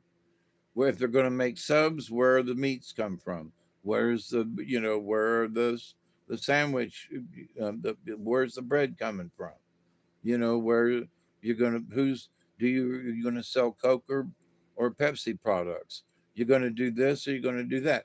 All of these things are decisions you have to make before you open up your sub shop. So what's going on? The chaos in America right now is everything is in this transition state. The machine of making sandwiches, the machine of the pizzas, the machine of the everything that is working towards making things better. So, manufacturing's coming. It is. You know, the over in Savannah, I think, in Savannah, Georgia, they went over there, the ICE agents and a bunch of folks went over there, and they went into one of the automotive plants over there, and they arrested 300 people that was working there, all immigrants, none of them with a green card. And so the automotive manufacturing, I think it was is Kia. Don't quote me on that one. But they're bitching, boy. You took away our labor. But the thing is that in the clause of Kia being able to have a manufacturing plant there, that they're supposed to hire Americans. They're supposed to hire as many locals as possible. So here's a Kia plant. They lost 300 workers because they were from Mexico and other places. They weren't just from Mexico. But so here were all these undocumented workers working at a plant in the United States, but without 300 white people. Well, the 300 Americans could have gotten jobs there instead of 300. And there were Russians, there were other nationalities that were arrested in this raid. But none, the 300 people are 300 black people, 300 white people, 300 Americans who could have got a job there. And well, the Mexicans, well, they had to pay rent, they had to buy food, and so they were helping the local economy. But what about the people that were looking for a job in the Savannah area? And there's 300, migrants working in a plant that could have hired them, you know? So it's like, so the chaos that's going on in America and the world, because things are, you know, changing and the machines got to settle in. So when you're putting a car engine back together, you've got all the pistons in and they're all attached to the crankshaft, which as the crankshaft turns, it moves the pistons up and down. Well, attached to that crankshaft in some way is a timing chain or a timing belt in the new vehicles now. And this timing belt goes up to the camshaft. And the camshaft is what turns to open and close the valves for each one of the pistons. Now, in order for the engine to run at all, you have to get the timing right. Your camshaft tied to your crankshaft, right? But my point is they have to be in time. They have to be in sync. Back in the old days, there the crankshaft and the camshaft, there was no belt. There was a chain in the older days, but that in the really older days, the engines, the gears had to mesh. There was a gear on the crankshaft and a gear on the camshaft. And the two of them, there'd be a dot on each one of them. And you had, as the crankshaft turned, those dots had to match where those gears came together. Otherwise, it would be out of time. So in the old days, you hear them say the gears had to mesh. They had to mesh together so that when it ran and the gears were turning, just like a clock does. Well, some clocks are all the digital things now, but in the old cuckoo clocks and things, the gears and everything have to mesh together in order for the time to, for the clock to work.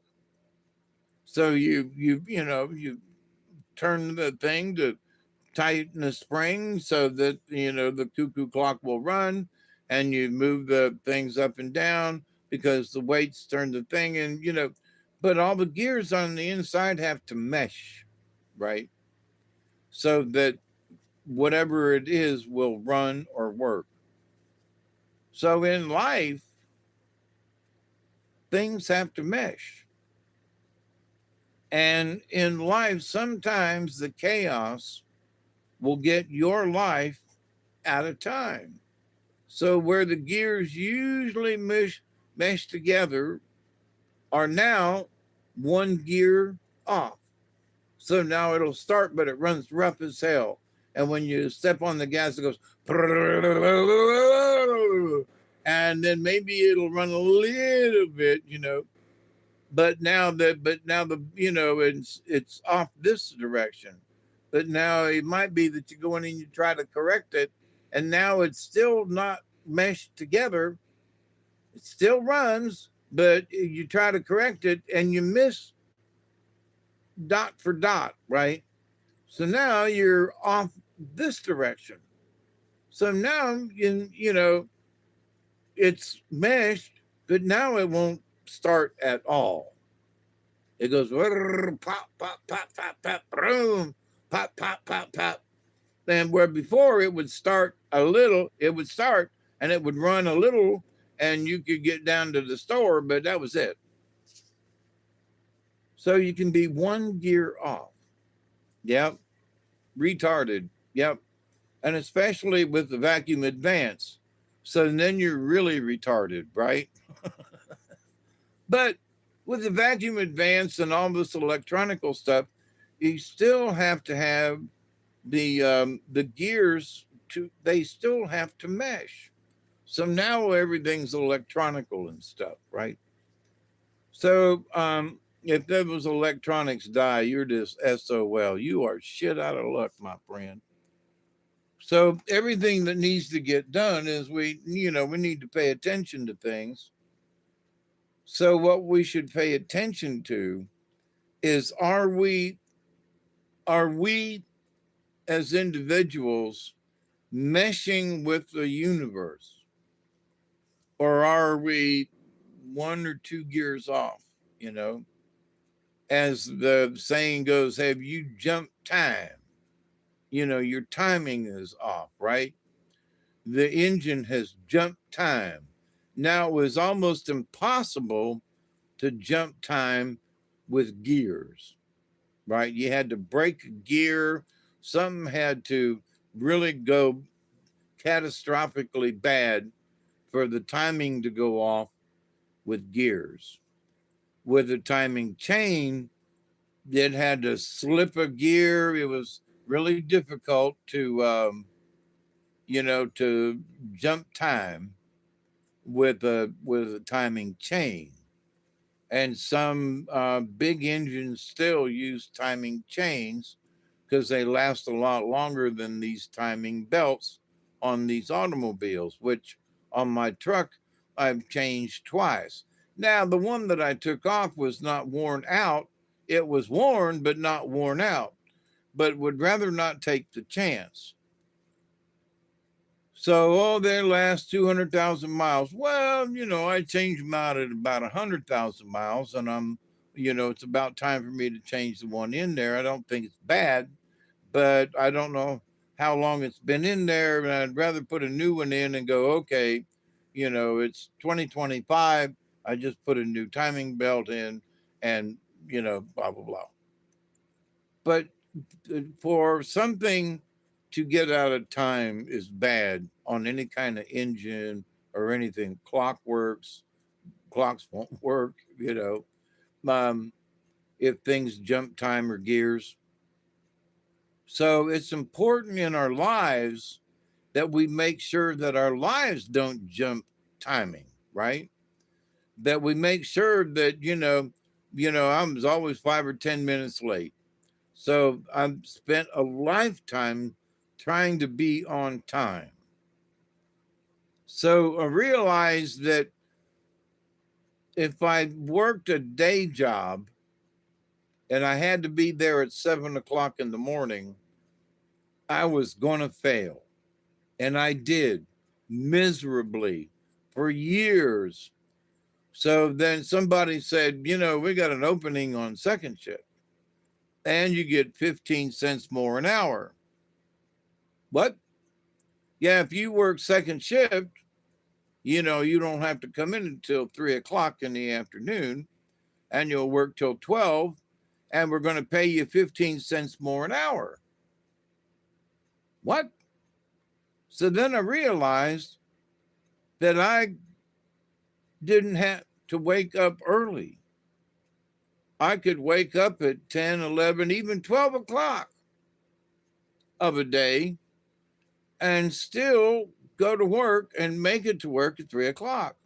We didn't start till 3:30, but we were there at 3 o'clock. The supervisor saw, blah, blah, blah, yeah, and then you clocked in. I was never late. So as long as I was on second shift, I was never late. But then my second shift job quit. The plant closed down. Now I have to go look for a new job. And the only jobs available are first shift jobs. So now I realize I got to go back to this being on time at 7 o'clock in the morning. So I do my best to change, to do these things. And now I've got a vehicle that just will not cooperate. And 3 out of 5 days, my vehicle's letting me down, right? Trying to be on time, vehicle won't start. I'm too poor, I can't keep my vehicle up. I got a 51 Chevrolet and I'm doing my best, right? So every time I turn around, something else is wrong, right? Now once it got running, man, it run like a scalded dog. I rebuilt it and everything, and that 6-cylinder, boy, it would put out some power. But I was consistently late on first shift. Well, you can only be late 3 times in a certain length of time and then you're fired. So I was obviously fired several times in my lifetime. Not because I did crappy work, it was because of the 3 strikes you're out rule with being late.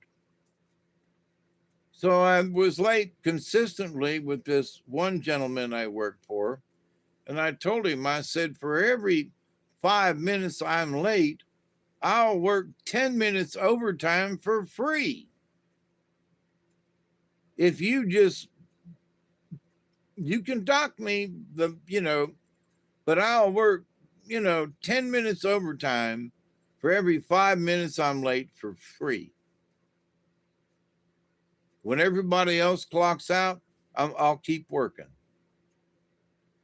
And I normally work 30 minutes over for being late for 5 minutes. How serious I was about it. Don't fire me. I'm going to work 30 minutes overtime because I was 5 minutes late. And so I'm begging you to overlook my tardiness, but I'm going to work extra for you. So that worked for a good while until he had a heart attack, went in the hospital, and somebody else took over as manager of the plant, and they didn't go for that. And I'm like, listen, Pappy owns the building, he owns the business, and he used to let me get away with this. Well, now that I'm manager, we're going to be more, blah, blah, blah, and you will be here at 7 o'clock or, 3 strikes, you're out. Well, it took me 2 weeks and I was fired. And I'd been there, a year and a half, and I did my job well. So he lost a good employee. But about 6 months later, I went back around over there and I got my job back because that manager didn't work out and Pappy was back at work again. But to the point though, life, throws all kinds of crazy curves. So I was always looking for that second shift job because I knew I couldn't be late. I mean, personally. So in life, I was the cause of my being fired because of my tardiness. But I tried my that damnedest to get there on time. I stressed out. I would stay awake till 2 or 3 o'clock in the morning because I was worried about, you know, sleeping over. And because I stayed up worrying about it, I was late for work. So that was one I couldn't win until I went on second or third shift. Then I was never late. Moral of the story for me, you can figure anything out if you try. So my solution was for me to get a second shift job so that I would not be late. So there's a solution if you look for one. Well, I don't like that you're working second shift and you don't get home till 12:30 or 1 o'clock. Sorry, babe, but I've been working there now for 3 years and I ain't been fired for being late. Now I know the importance of that personally. So I'm going to keep working second shift because I'm not going to get fired for being late. Because I worked for this company on first shift, got fired because I was late. Wasn't there 2 months and I was fired for being late. Worked for this company over there. I loved working there. Worked there for 3 months, fired for being late. You know, I've worked for this company back over here on second shift for 3 years and even gotten a tardy slip. Sorry, I'm working second shift because it works. And I'm working, I'm getting money, I'm getting paid, I'm making payments. This is working out. Plus I get 15 cents extra an hour for the same. So I'm getting more money. So shut up. You know, just hush up. Oh, you get home late. No, just hush up. Sorry. It is what it is. So, but I don't have any time to spend with you. Well, you get to spend time with me in the mornings. We have coffee and then I go to work. I come home. And even though, you're not too hip at 12 o'clock at night, you get up, we have some, I eat some dinner, I smoke a bowl, chit chat, and then go to bed. So why doesn't that work? Well, because my solution worked for me, but my wife at the time, it did not work for her. Even though she didn't work, nothing, and it was like no skin off her back. She just didn't like it. That's all. It did not conform to her lifestyle, which she liked getting up at 6 o'clock every morning. So you go to work and get a job and working first shift. But it wasn't like that. See, so we have to work out our own solutions is where I'm headed with this. All right. You can find a solution if you dead try, but you got to try. You know, I lived in a little house trailer while I built this part of the house. And as I built this part of the house, then I moved the trailer out and I worked on that part of the house. And it's still not done, but I got a lot of stuff, the floors have got in, I got a roof on. It needs a new roof on this section, but I worked it out over the years, and I worked in stages, And as I got some money, I worked on the kitchen stage. As I got money and could buy the lumber and whatever, I worked on this part of the house, you know. And so, but what about it? So I worked in stages. I saved up money. I got a loan or two over the years. I bought, I built what I got. I'm here at 73, and what I got's paid for. So can you work out a plan? Yes. But you got to work at the plan. Well, now there is slime that gets in the way. I will guarantee you that slime will get in your way at some point in your lifetime. Slime meaning that something's just going to come in and just slime everything out. You're going to go, wait a minute, I was doing just fine, and then now I got slime. And it's like, oh my God, you could have, two flat tires in the same day. You know, you like for me, I was putting a roof on this section, and I had the rafters up and everything, and I was putting on the tar paper before I put the tin down, and and the wind got come up from out of nowhere, and a rainstorm just come up. Yeah, it's summertime, right? I'm working on the house, and it just took the tin that I had just laying up there as I was getting ready to nail it down, and just took that tin and flew it up and threw it across the yard over there. And it bent it up a little bit, but didn't hurt it bad. But then it rained, and then it rained in this section of the house that I was working on, and so trying to destroy everything over here. And it's like one thing after another, and then it's like but it planned it out. It was a sunshiny day. It was 98 degrees outside, but I didn't expect this thunderstorm to come up from Tallahassee way. Didn't see it on the radar because we didn't have radar much back then. And next thing I know, there's a thunderstorm come up. I didn't see it come over through the trees. Heard it rumble. Next thing I know, there's high winds. There goes the tin on my roof. Now it's raining all over the place in here where I'm doing the construction. And it's like, can't wait a minute. And you think that, that God is against you everywhere, every time you're trying something. And sometimes you just got to work through those blips in life. You're going to get slimed. Now, for me, it seemed like I was getting slimed all the time. And I don't know if it was just bad luck, or maybe, things were happening and I wasn't being aware enough of my surroundings and everything. And I was trying to, I'm going to do it this weekend, damn it, and maybe next weekend would have been better. No, damn it, I'm going to do it this weekend.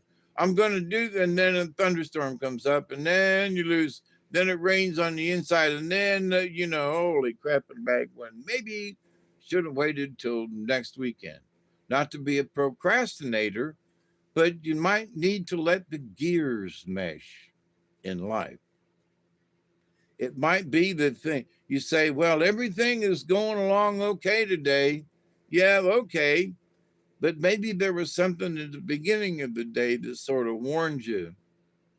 Maybe you should pay more attention.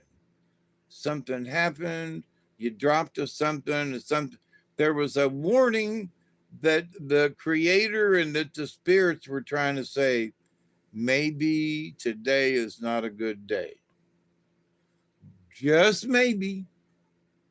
At the time I was drinking beer, just maybe you should take the beer that you bought and the stuff that you're going to throw on the grill anyway, and just sit back and grill and put the roof on next weekend.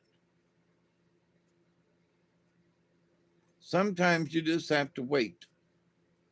I pulled a rabbit card last week, and it was that, you know, you're working along and everything's going along okay, but then sometimes you just have to stop and take a pause. Sometimes you just have to let the world go by. It's not that it doesn't have to be anything wrong. It's just that you need to just stop and let everything else do its thing. And you just need to sit in a chair and watch it go by.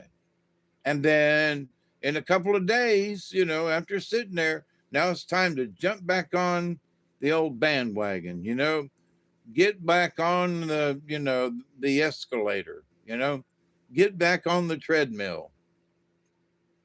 But some days you just need to stop and take a pause.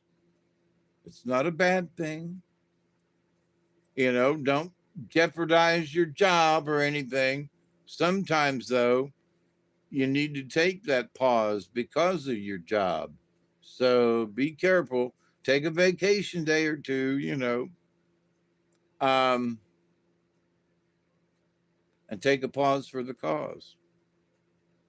And there's a pause for the cause right here.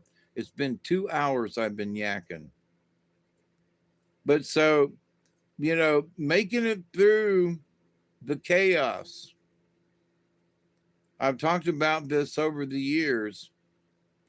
And to make it through the chaos is you need to be aware of the chaos. And oh, there's chaos all around me. Oh, I'm freaking out. Shut up. That's the first thing. Shut up, quit whining. Oh, I don't know what I'm going to do. All this chaos and all this stuff.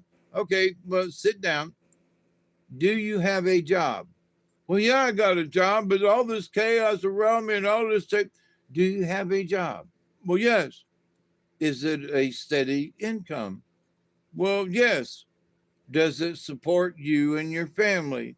Well, it's difficult, but we manage. Good answer, right? It's difficult, all right, but you manage. So that means with a little bit of, you watch your budget, you make sure you don't overspend on things, and that you'll manage okay. Is that what it means? Yeah. So you got to manage your funds. You got to be careful, right? Yeah. So as long as you're not careless with your income, then you and your family you're squeaking by. Yeah, we're making it. Oh, good answer, right? So then there are the folks that goes, no, I'm at one paycheck, and then I paid this off, and then the next paycheck, and I just, we can never catch up. So that means you got a job, right? Yeah. Does it pay well? Not really, but it's a job. Do you like your work? No, not really, but it's the only job, because I dropped out of high school and then I'm not real smart, you know. Oh, so you're not real smart and you dropped out of high school. So, and because you never really, I had a friend of, he's passed, but I had a friend of mine that was, couldn't read. Come to find out later on, he was colorblind even. And, and I assumed he could read because he would get the newspaper every day and he would sit and look at it, and he would look at the pictures and he could read some of the big words, you know, but he could not read efficiently. He could barely write. He could write his name and sign a couple of things, but that was it. And so the only job that he could do was to work as a painter.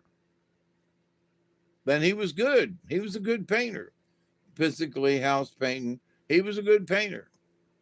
And so, but he could have worked for himself and two other people for what he knew about painting, but he couldn't read or write, so he couldn't sign a contract. He couldn't do the book work. He could do a little bit of math, but that was it.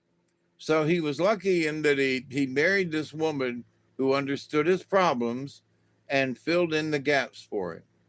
So she managed his checkbooks and did like that. And they got along well for many, many, many years. Okay. And he just recently died in the last 2 years, I understand. But so anyway, but he made it all his life as a painter. So some people, they find their niche or niche in life, they find that where their gears mesh, and he realized he couldn't fit anywhere else because of this dyslexia and color blindness and all these other things. And so, but he learned that he could get by with his disabilities, which they were, and but he could get by in the real world along with other people and fake it as a painter. He did good work. Oh, James is great. Hire James to do the painting, and he's reasonable. He's cheap, and he didn't want to try to oversell himself because he was afraid then that he wouldn't get to work or whatever. So he was always the cheapest, but he was always the painter. He was always a good painter, and he was always reliable. So those things, he drank, but not much. So he wasn't drunk on the job. But he was hung over a time or two the next morning. But that happens with painters. So, but he figured out how to live in the the chaos of his life, meaning his disabilities that were an everyday thing. You know, everywhere he looked were signs and things to read, and he couldn't read them. There were colors that he had difficulty matching because he was colorblind.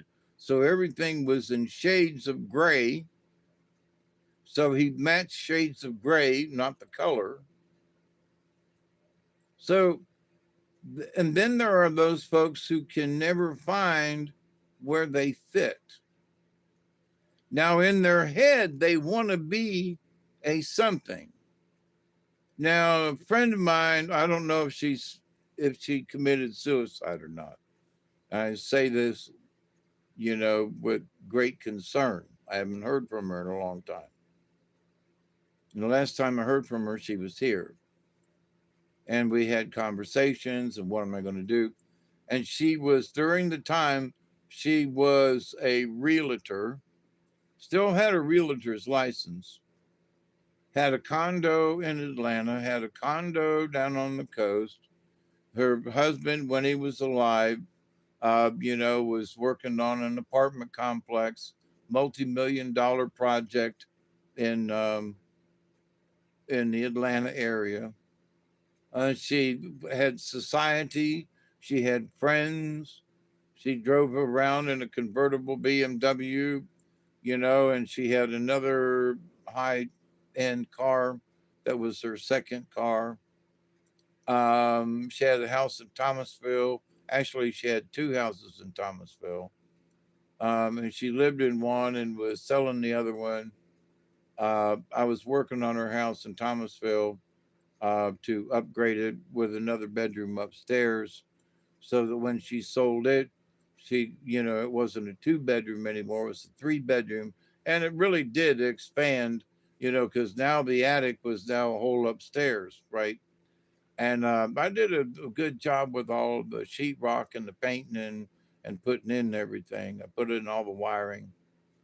Um, so,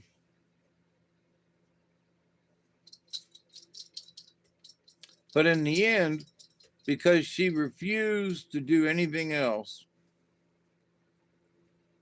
she still had her license, but she couldn't get a house to sell.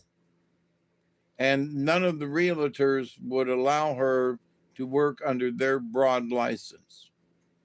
So she was independent. She was trying to get houses. The market was for shit. She couldn't sell her own stuff. She lost the condominium in Atlanta. She was bidding out and trying to do. She lost her butt on the condominium down on the coast. She lost out on the house that was in Thomasville, foreclosed, and the house she was living in that I was working on, she lost it as well. And then she was on the street. And I was like, how could you go from literally millions of dollars worth of property value because of the condo in Atlanta? And I think they had another house up there, and then the houses here and the ones on the coast. I mean, that's a chunk of change. And plus, she had her inheritance from her husband, the life insurance. And all of a sudden, she was broke. And I was like, how could you be broke? Well, I tried to do this and I invested some money. So why didn't you sell that car right there that you're sort of still making payments on? Sell it and get some equity back and get rid of the payment. Well, because I really like the car. And, tomorrow's a brighter day and I'm gonna sell this other house and I'm going to pick up this other thing. And it's like, okay, it's good to be hopeful.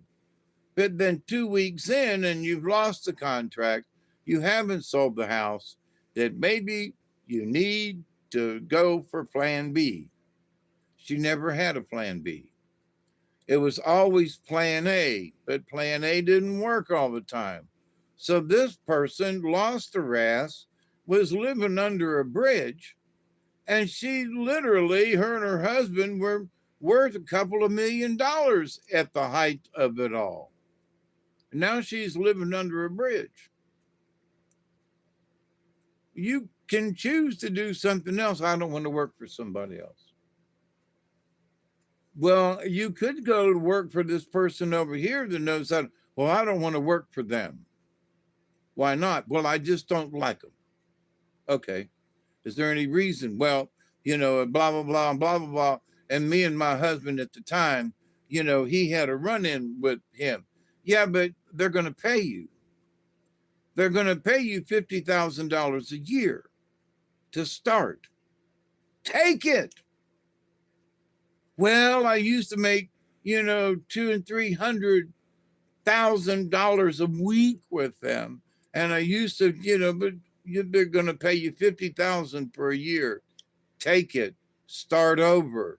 50 grand is not bad. And especially, 15 years ago at the market, you could live 50 grand a year, I don't know if she's still alive because all she wanted to do was die. She lost all of her property. She had lost everything. So I tried to speak in spiritual terms to her. Well, you have, the energy of the universe, and all you got to do is give it a little thought and, send a prayer to the universe. Oh, I don't believe in prayer. I don't believe in prayer. And I don't believe in this. And I don't, the Bible, I try to do things by the Bible. And every time I turned around, I was getting the shaft. And okay, so it ain't the Bible. Can you just be hopeful in general about the universe? And oh, you talk about the universe all the time and this and that. And so when she saw my place for the first time, she goes, how can you live in this? And I was like, because it's paid for. She goes, if I had this piece of property, the first thing I'd do is I'd hire a bulldozer and I would bulldoze your house down and start over. I'm like, well, gee, thanks. It happens to be a passive solar house, which this time of the year, the sun works wonders in the mornings in here and the afternoons. And you just want to get a bulldozer and tear it down. Well, thank you very much. Never mind. So I invited her to stay upstairs and me live downstairs like I'm doing now for free to get her feet back on the ground because she helped me. She gave me a job when I couldn't find one, when she couldn't really afford to pay me, but she went out on a limb and paid me on a credit card, I found out later, to finish her upstairs, which I saved her money because it would have cost her twice as much with another contractor. So, but anyway, so she got a deal and I got paid. And I stretched it out over a longer period of time so that I could get paid over a longer period of time. Even though I got paid less, I was able to make my payments and everything. Anyway, it worked out. So I offered her a free place to stay, even if she wanted to sleep in her car or get a tent or get a trailer or something. I offered her free rent on my property because she helped me out. She goes, I wouldn't live down here if you paid me.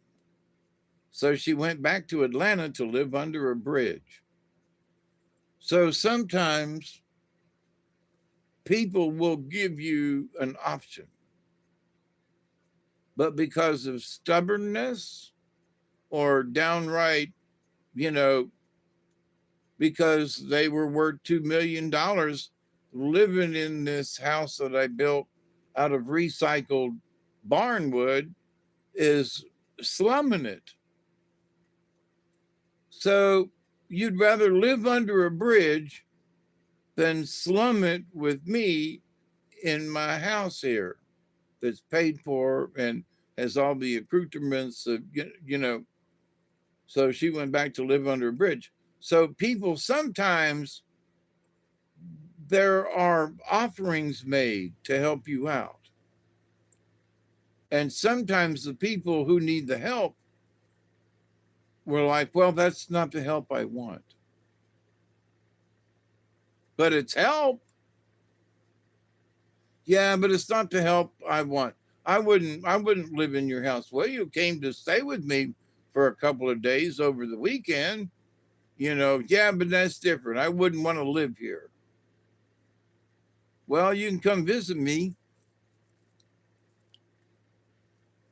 and you can tell me how bad your life is and the fact that you're living under a bridge, but living here in my recycled house of barnwood is too low for you to go. That living under a bridge to you seems a better deal. Man, okay. So I haven't heard from her in several years. I continue to pray that somehow, somewhere along the line, um, she was able to find footing. But something tells me I've tried, you know, to like contact in my head psychically, and there doesn't seem to be anything there. So I think a bad thing happened to her along the way. But I still continue to pray that each and every day, that each and every one of you will continue to learn how to accept and receive the knowledge, the healing, the wisdom, and the many blessings from the universe. So, how to get through the chaos? Understand it. Understand it. Well, you know, manufacturing is, they say it's coming back. Give it a chance. Things have to work. Machines have to be purchased. Buildings have to be renovated or built.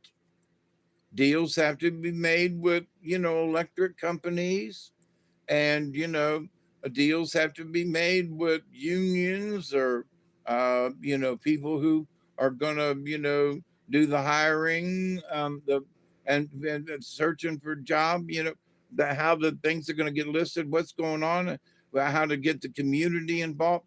All these things require different types of talents, but they all have to come together in order, you know, the building can open up, but if there ain't no machines in it, ain't no good.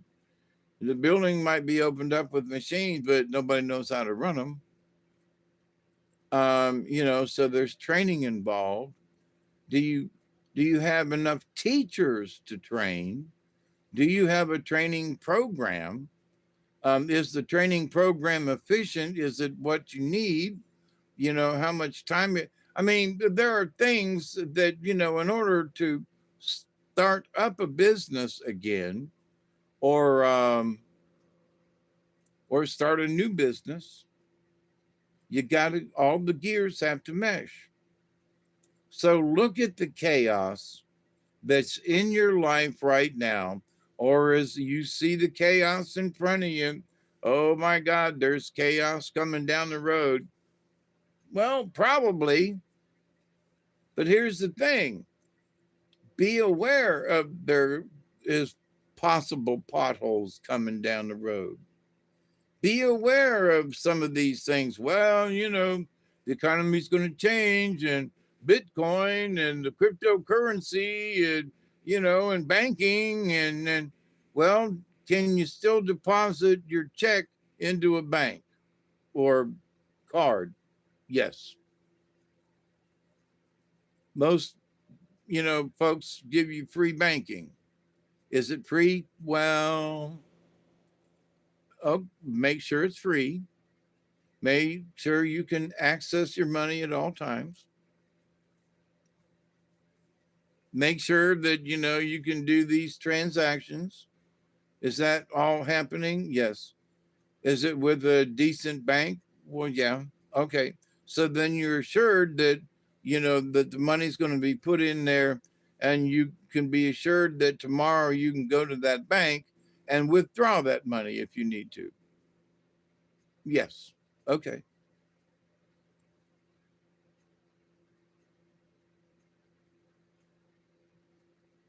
What are you worried about? Well, the digital currency and the this and the that. Your currency's already digital. It's already on a piece of plastic card. You touch the card and it goes beep. And sometimes it asks for your personal ID code, and sometimes it don't. But you go beep, and that's it with your card. It's digital, dummy. Quit worrying about it. It's already the digital age. Oh, but AI, quit worrying about it. Are you getting a paycheck? Yes. Does it go in a banking somehow? Yes. Do you have a card that works and it beep and you get money or pay for something? Yes. Is these other things? Does all of this other things are working? Yeah. Then it seems like you're pretty much in time. You're in tune with things. So keep a good head on your shoulders. Quit freaking out, because that'll get you out of time in a heartbeat. You can literally jump time because you're freaking out about something, and it may be something that that doesn't even really affect you. There are people freaking out about the ballroom on the White House. Stop it already.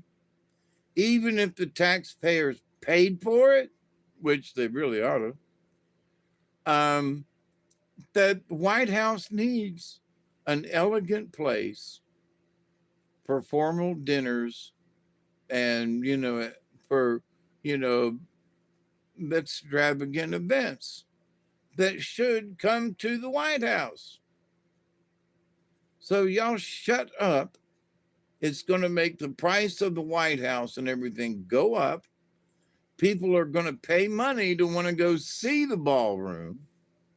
So y'all shut up. Y'all hush up.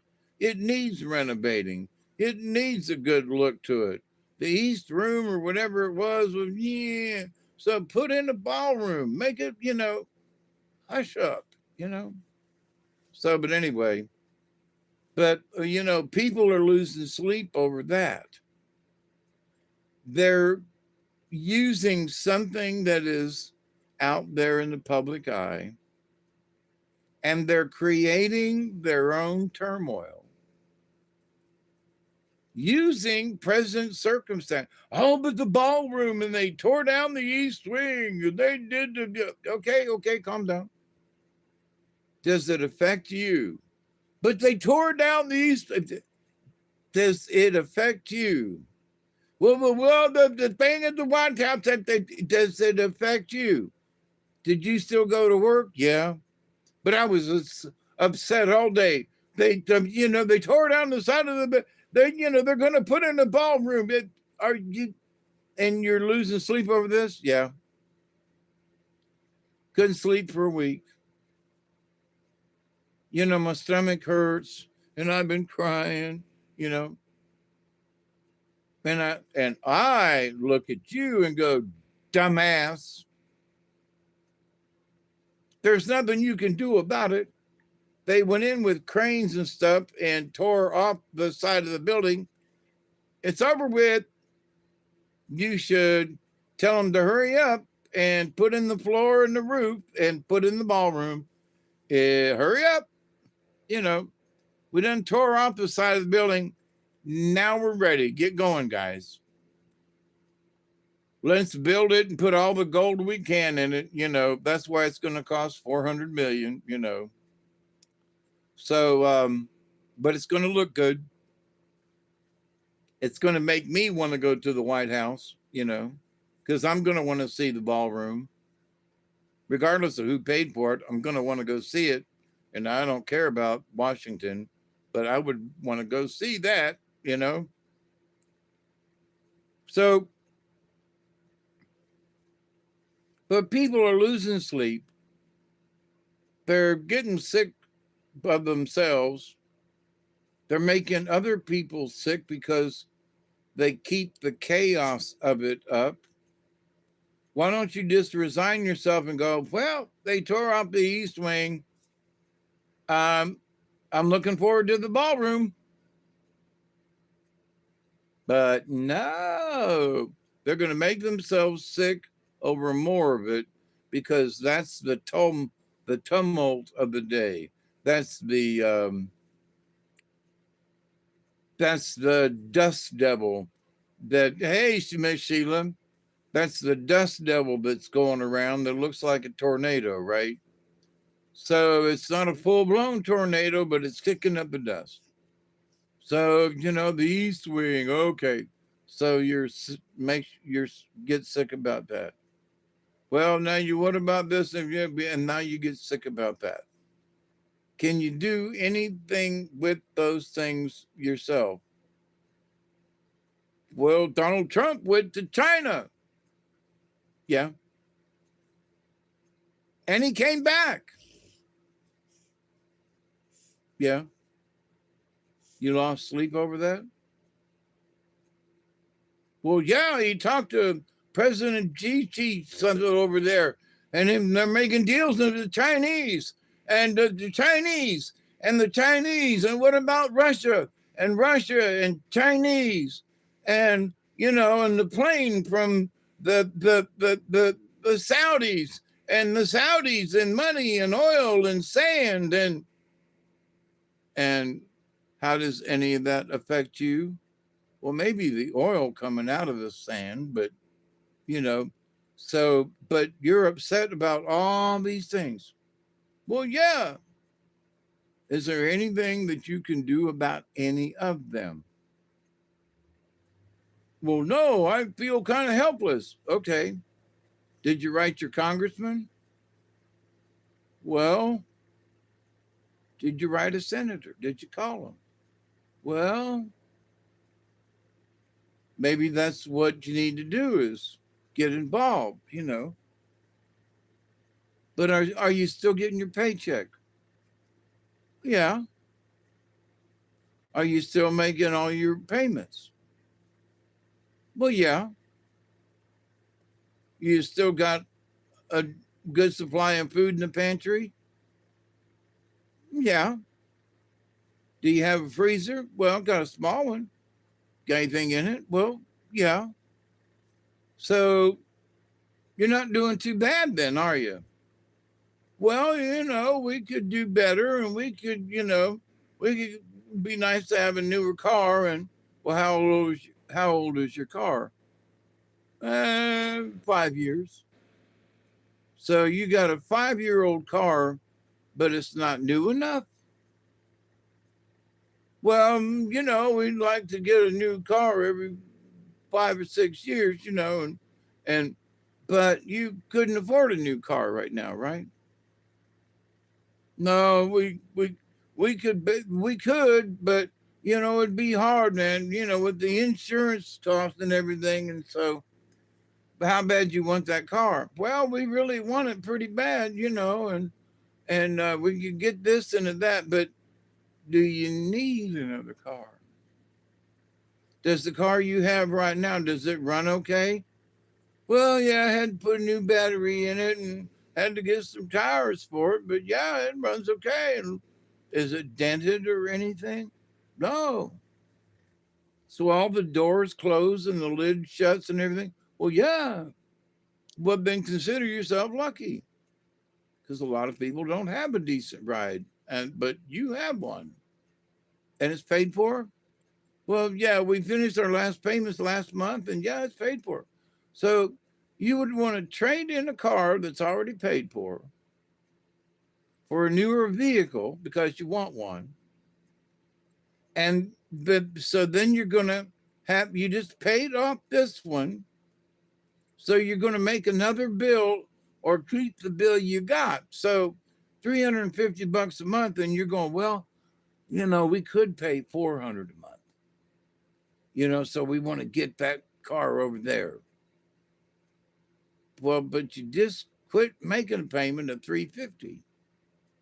So now you're going to be able to have that 350 every month in your pocket. Well, yeah, but we can buy that one over there, and it's only going to be $50 more a month, and we can handle that. What about your insurance going up? Well, it's going to be tied into it, and we can do it. So, is that the best decision that this couple could make? They want a new vehicle, but the vehicle they got's okay. So it's not that they need it, they want it, right? So they agree they can spend that 50, they have another extra $50 a month, no problem. So they take the car down, they do the trade in, they don't get as much as they'd like. So now their payment is $75 more a month, not 50. And so now their insurance was $250 more than they thought. So now they've signed the contract, and now they've got a new vehicle that they're stuck with making $425 a month payments instead of $350. And now their insurance is up, and now they're struggling to make ends meet. They used to be able to go to the movies once a month. Now they can't. They used to be able to, do this. They can't do that now because not only do they have the 350 payment that they've had all along, now they got $75 more they have to pay. So with all the planning and all the things, and yeah, we can make it. We just can't squeak by.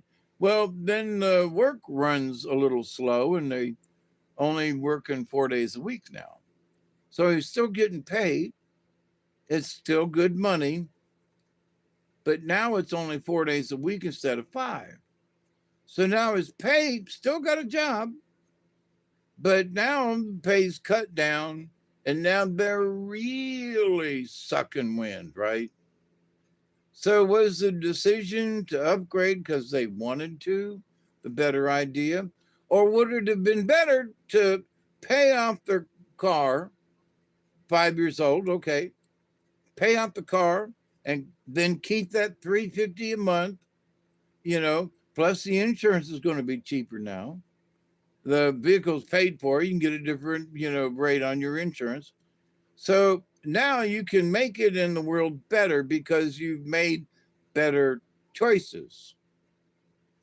So what in life? So people sometimes and oftentimes create their own chaos in their lifetime because they've made piss poor choices.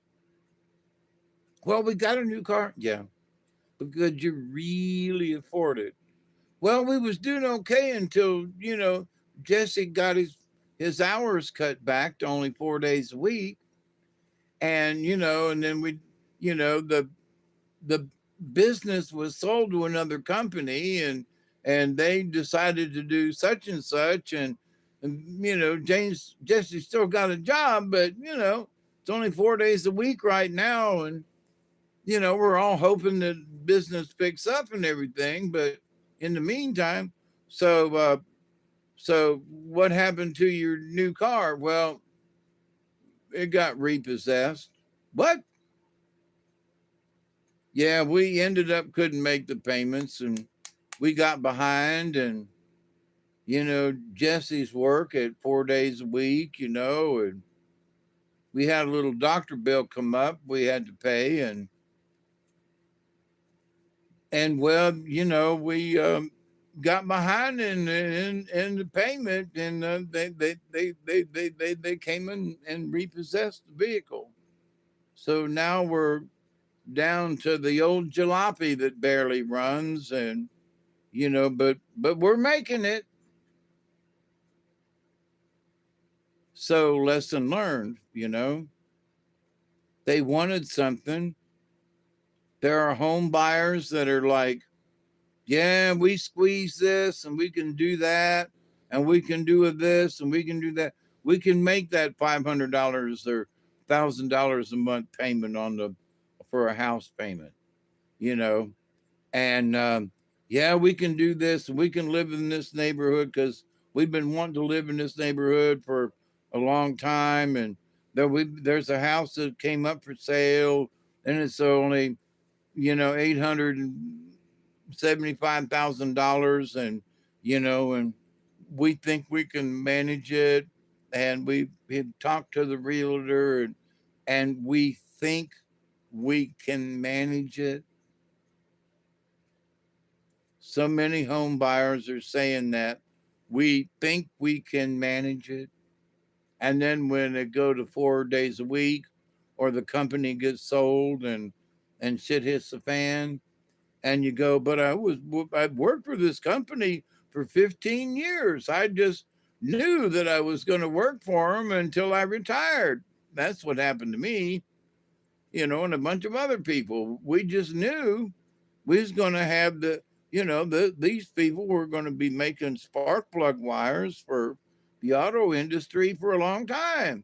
The jobs are there until they send them to Mexico. So could we do our jobs? Yeah.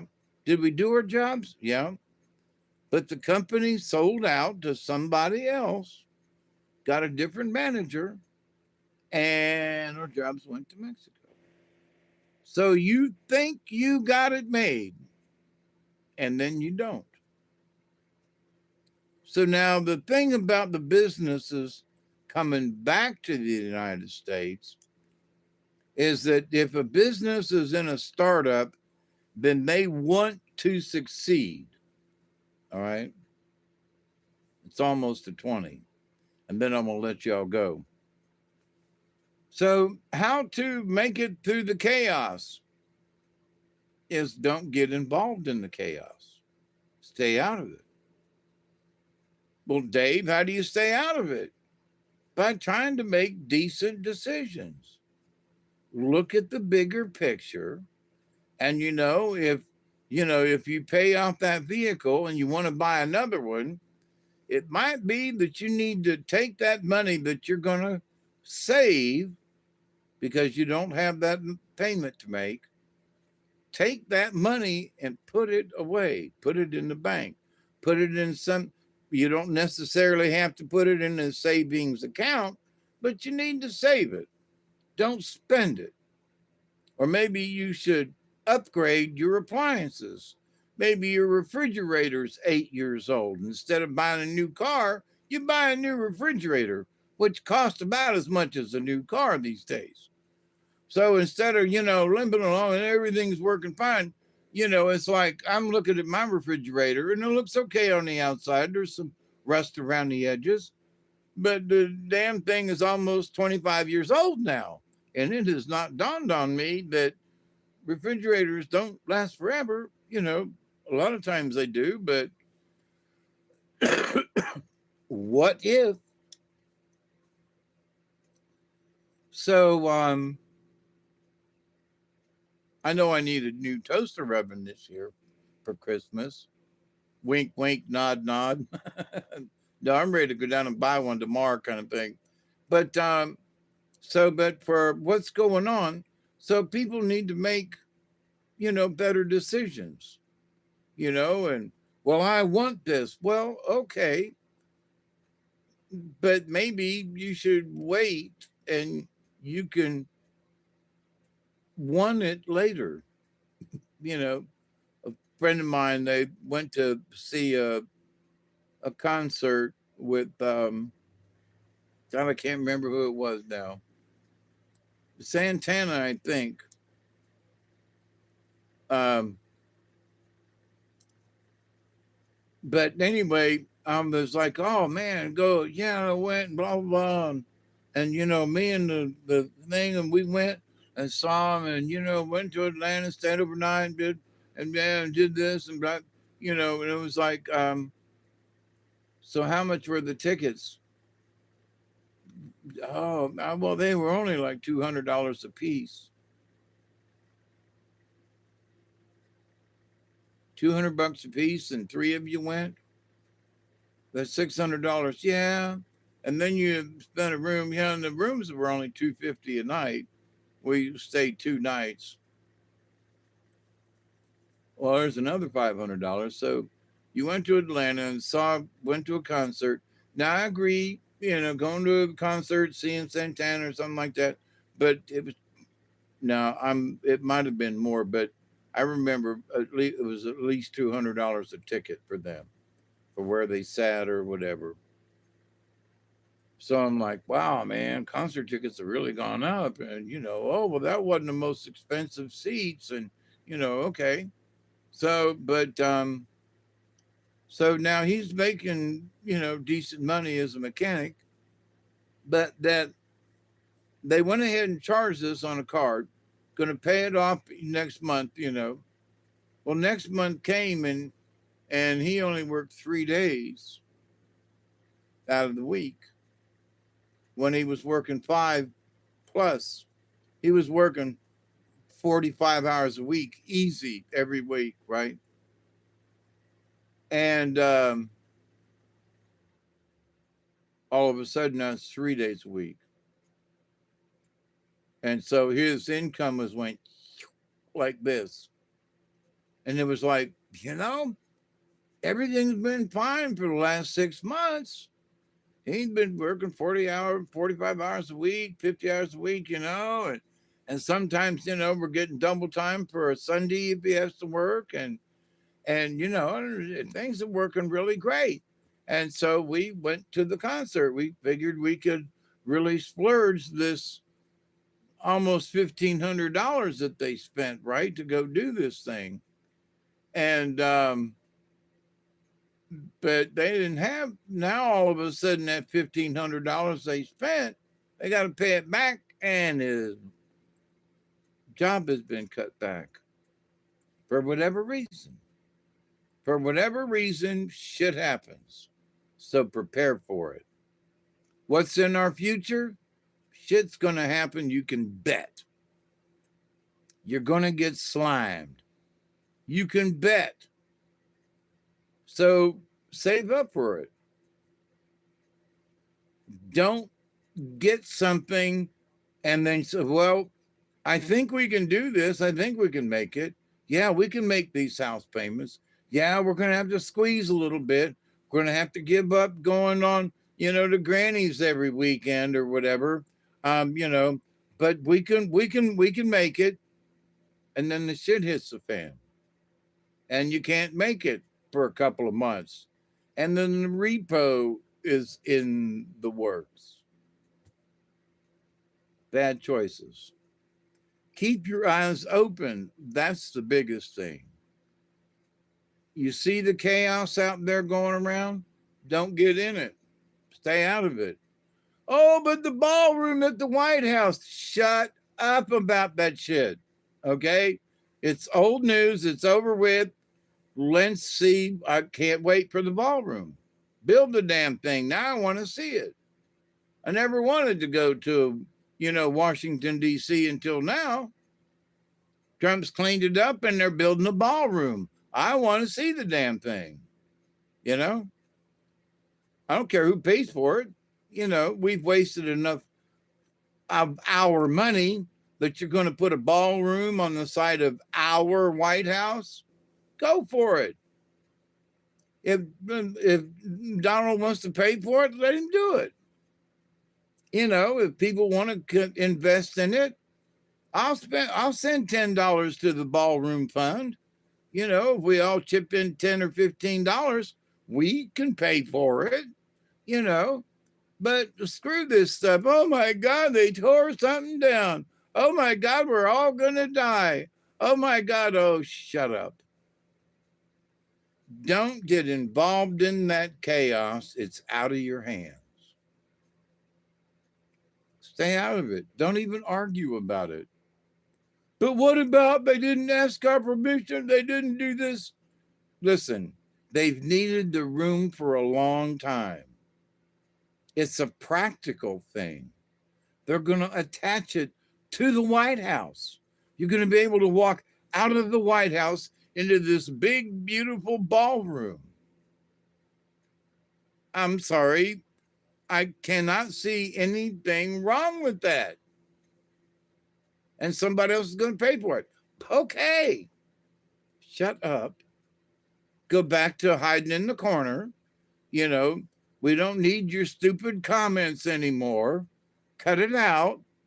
You know, applaud the fact that we're going to get, the United States is going to get a ballroom. I didn't realize we didn't have a place big enough. But these folks, they've been setting up tents on the White House lawn for big events because there's not a place big enough to have them? Are you serious? We're the United States of freaking America, and we don't have a place big enough to have a large dinner? You got to set up tents on the lawn? Come on. I'm with Trump on this one. You know, I'm sorry, but he tore it down. They tore the East Wing and the this and the that. But there's going to be a ballroom. But they tore down the thing and oh my God. They're going to build a ballroom. A ballroom. Do you understand? This big giant place where people can go and they can have dinners inside, you know. And I have helped put up tents and things for outside events, and they're horrible. You're going to bring people from, you know, have you seen the Kremlin? Have you seen these places in Europe with these big, beautiful spires, these big things, and these all of this stuff and all this pomp and circumstance, and you all are setting up tents on the White House lawn? I'm embarrassed. I didn't know that's what they've been doing. I'm embarrassed. They should have built this. They should have took down the East Wing years ago and built this ballroom. You've been putting up tents on the lawn? Come on. See, that's impractical. You build for the future. You put in the ballroom, then a lot of people want to come visit. A lot of people want to invest.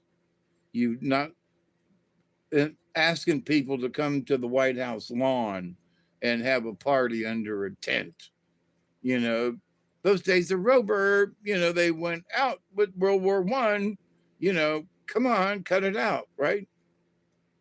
So, but the biggest point is people are losing sleep over it. They've got the DTS syndrome so bad. Their stomach's upset. They're puking. They're crapping all over themselves. And they're making a mess in the chaos. They're stirring up the chaos that doesn't need to be there. They tore it down. Shut up. Then ask every day instead of, they tore it down and now what? Well, you can ask for a progress report. You know, well, the contractors have been contracted and, you know, they have decided to lay the foundation and they're going to be pouring concrete, you know, weather permitting, you know, and such and such. The time frame is they're going to do the foundation, which they have to do first. And then they're going to do, so they should give daily updates, you know, at the press briefings and, you know, take pictures and show them up for everybody to see. And here we tore down the East Wing, but now this is what the floor of the ballroom is going to look like. Here's the preliminary. Here's the walls are going to go up over here. And y'all be proud of this. Quit shitting on yourselves about this. Quit being pissed off and start applauding the fact that we're going to have a big, beautiful ballroom for the future. Pay attention.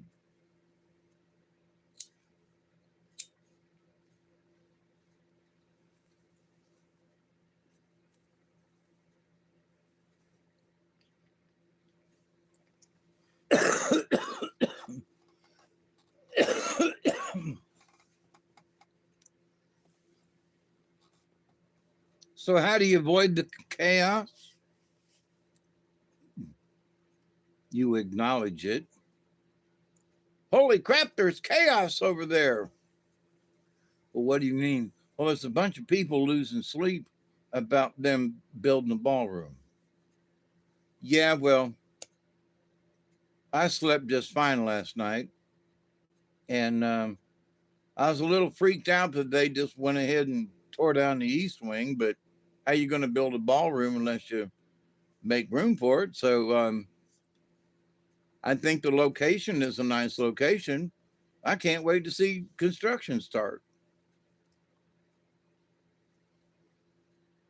Initial shock is over, you know. Now I want to see it. Now I want to see how they build it. So we, so people should stop being upset about the thing. Is my point. Oh, you're talking about the ballroom too. I'm talking about people being upset about it. You know, I'm looking forward to it personally at this point. Now that the initial shock is over, I'm looking forward to it. You know, gung ho, rah, rah, rah. You know, let's go. Um, but what about this and what about that? What about this? Can any of you control any of that shit? No. Write your congressman.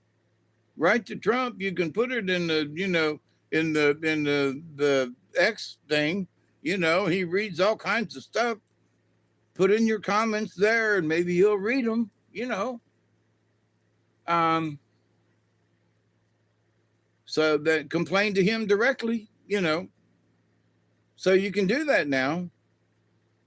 But guess what? It's too late. Let's look for the ballroom. Let's look for the positive in the future. Let's look at what this is going to do for America and the White House. It's going to bring the property value way up. It's going to do all these wonderful things in the future. Look at how many people are going to get a job working on the ballroom for the White House, working on the ballroom. Woo! I'd rather downtown, working on the ballroom. Woo! Yeah. So, but in life, there are things like that that you can't, there's nothing you can do about it. Sometimes you can go to a city council meeting and complain about the new, you know, zoning laws, boards, and things. You can go and complain about those kinds of things. But, and maybe you can get changes, and maybe enough of people can get together and you know, and make changes or do something. But in those instances, otherwise, there are things that are just out of our dadgum control. Get upset, you know, when they first tore it down. I was like, damn, man, why didn't they tell somebody they was going to do that shit? And, you know, at first I was like, well, did they ask anybody? But then as I listened to the news, they was like, well, we asked around and they said we could go ahead and tear it down. We could go ahead and build a big, beautiful ballroom. And we didn't need a vote from Congress, and we didn't need the American people's permission. But since Trump was elected, a man of the people, so to speak, in the MAGA thing, he decided we needed a big, beautiful ballroom. And I didn't know that they were setting up tents on the White House lawn. I'd have went for the big, beautiful ballroom years ago. You know, shame on us. And for people who want to complain about it being built, Shame on you. You know, we need a place big enough for that kind of stuff. And you mean there wasn't? Holy crap. I'm embarrassed. So, anyway, moving on. But to the point, the people losing sleep, people are upset about it. I mean, literally, physically upset. They create their own chaos. If you're, a normal person, you would look at it and go, well, it kind of sort of pissed me off at first when I saw them in there with cranes tearing down the side of the building. But then I realized that in order to attach it to the White House, they had to start somewheres, and that looked like a good spot. So good for them. Go boys. Get her done. So, initial shock is over.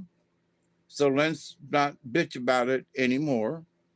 Let's give praise to the builders of the big, beautiful ballroom. Let's get rid of the chaos that is that, and let's bring about a positive change to our government, positive change to the White House with a big, beautiful ballroom. Let's, get rid of the stomach aches and the restless night's sleep, because it's stupid what you're losing sleep over.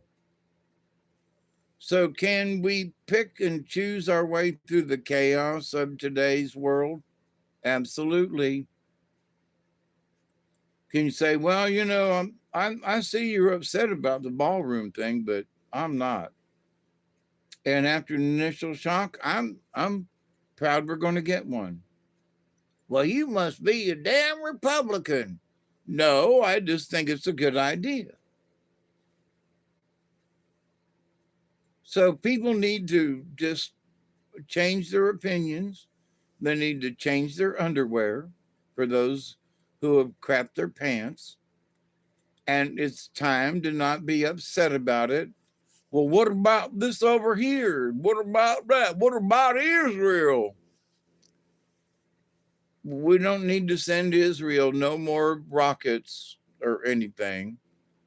And if we and and the folks that make bombs, if we stop sending them missiles, then they will have to stop shooting at one another and go back to throwing hand grenades.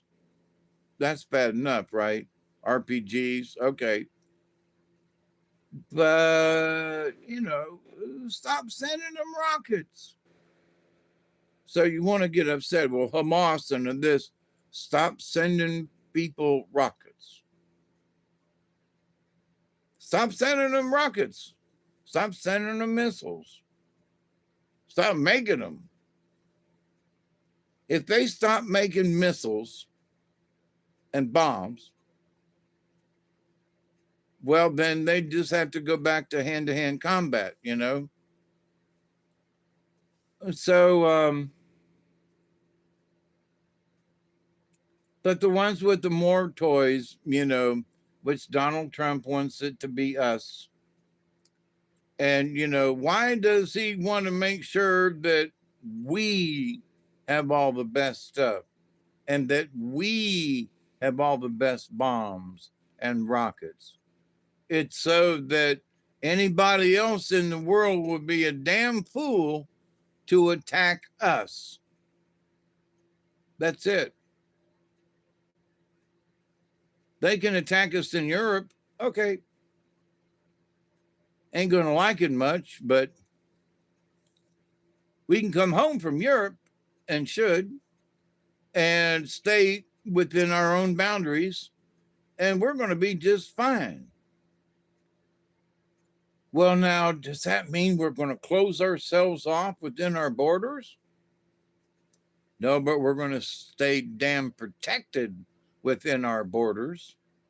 The millions of people that came in from other countries who, if you look around, a lot of the rioters and people are from out of state. You know what I mean? So, do you want to get upset about something? Yeah, okay. Maybe you could help get rid of some migrants in your town. Well, what do you mean? Well, you know, are there a bunch of factory workers that are undocumented and who can barely speak English? Oh, si, senor. Then, no offense, turn them in. Oh my God, you want me to? If they're here illegally, then that job that they're working at could be an American. That's what it means. Well, Juanita, she's a good person, and but she's here illegally. Oh, see, but she's been here 5 years, and has she tried to get a green card? No. Has she tried to learn English? No. Does she have a driver's license? Yes. So she's illegal in the state, working for a company who knows she's an illegal, which it's against the law to hire illegal without a green card. So the company has, so you're worried about a ballroom in Washington when, Juanita, who works next to you on the machine, is an illegal, undocumented person who is not trying to learn the Constitution of the United States, is not trying to learn English, is not trying to, she's going to speak the Spanish and broken English because she can get away with it. Green card, anyone? No. How long she been in the country? Well, and she smuggled in 3 other people while she was here through a coyote and through the underground network. And now she's here and she's brought 3 or 4 or 5 other people into the country through the underground network. And well, all that's all good, right? Oh, immigration, right? But those folks, immigration, they're taking American jobs. That's the bottom line. You want to do something? Then no offense, turn them into ICE and let them go back to their country. I'm sorry. If they were trying to learn English, which is what they're supposed to do, there's, to get their citizenship and their green card, they got to learn how to speak English. They got to learn how to pass a couple of tests. They got to learn some civics lessons, about the government, and they got to learn a couple of things, and then they can be a real American. And they won't be told to go anywhere. Oh, but see, like my Mexico, my hometown, my Mexico. Well, you can still be from Mexico, but if you're going to live in America and you intend to live here, do you intend to live here the rest of your life? Oh, see, just go back to Mexico to visit. Well, if you plan to live here the rest of your life, then you should become a citizen, right? Well, Mexico, if I'm not a citizen, I get all these free benefits from the government. So if the government were to give up giving the migrants, immigrants, whatever you want to call them, folks, illegals, stop giving them free stuff,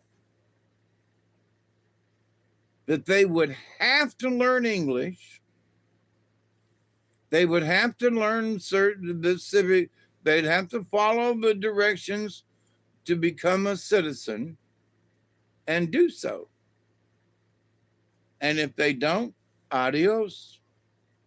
Because if you don't want to become a citizen, it means you want to ride the system forever.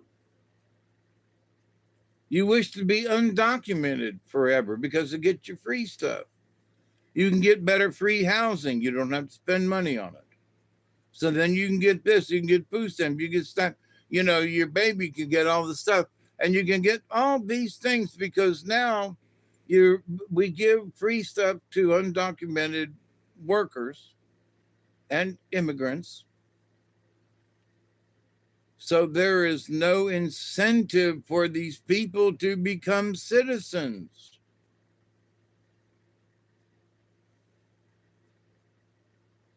I know people, I would hate to turn in Juan, but if I was speaking to an ICE agent on the street or somebody, I go, there's a couple of people right down there in that Mexican restaurant.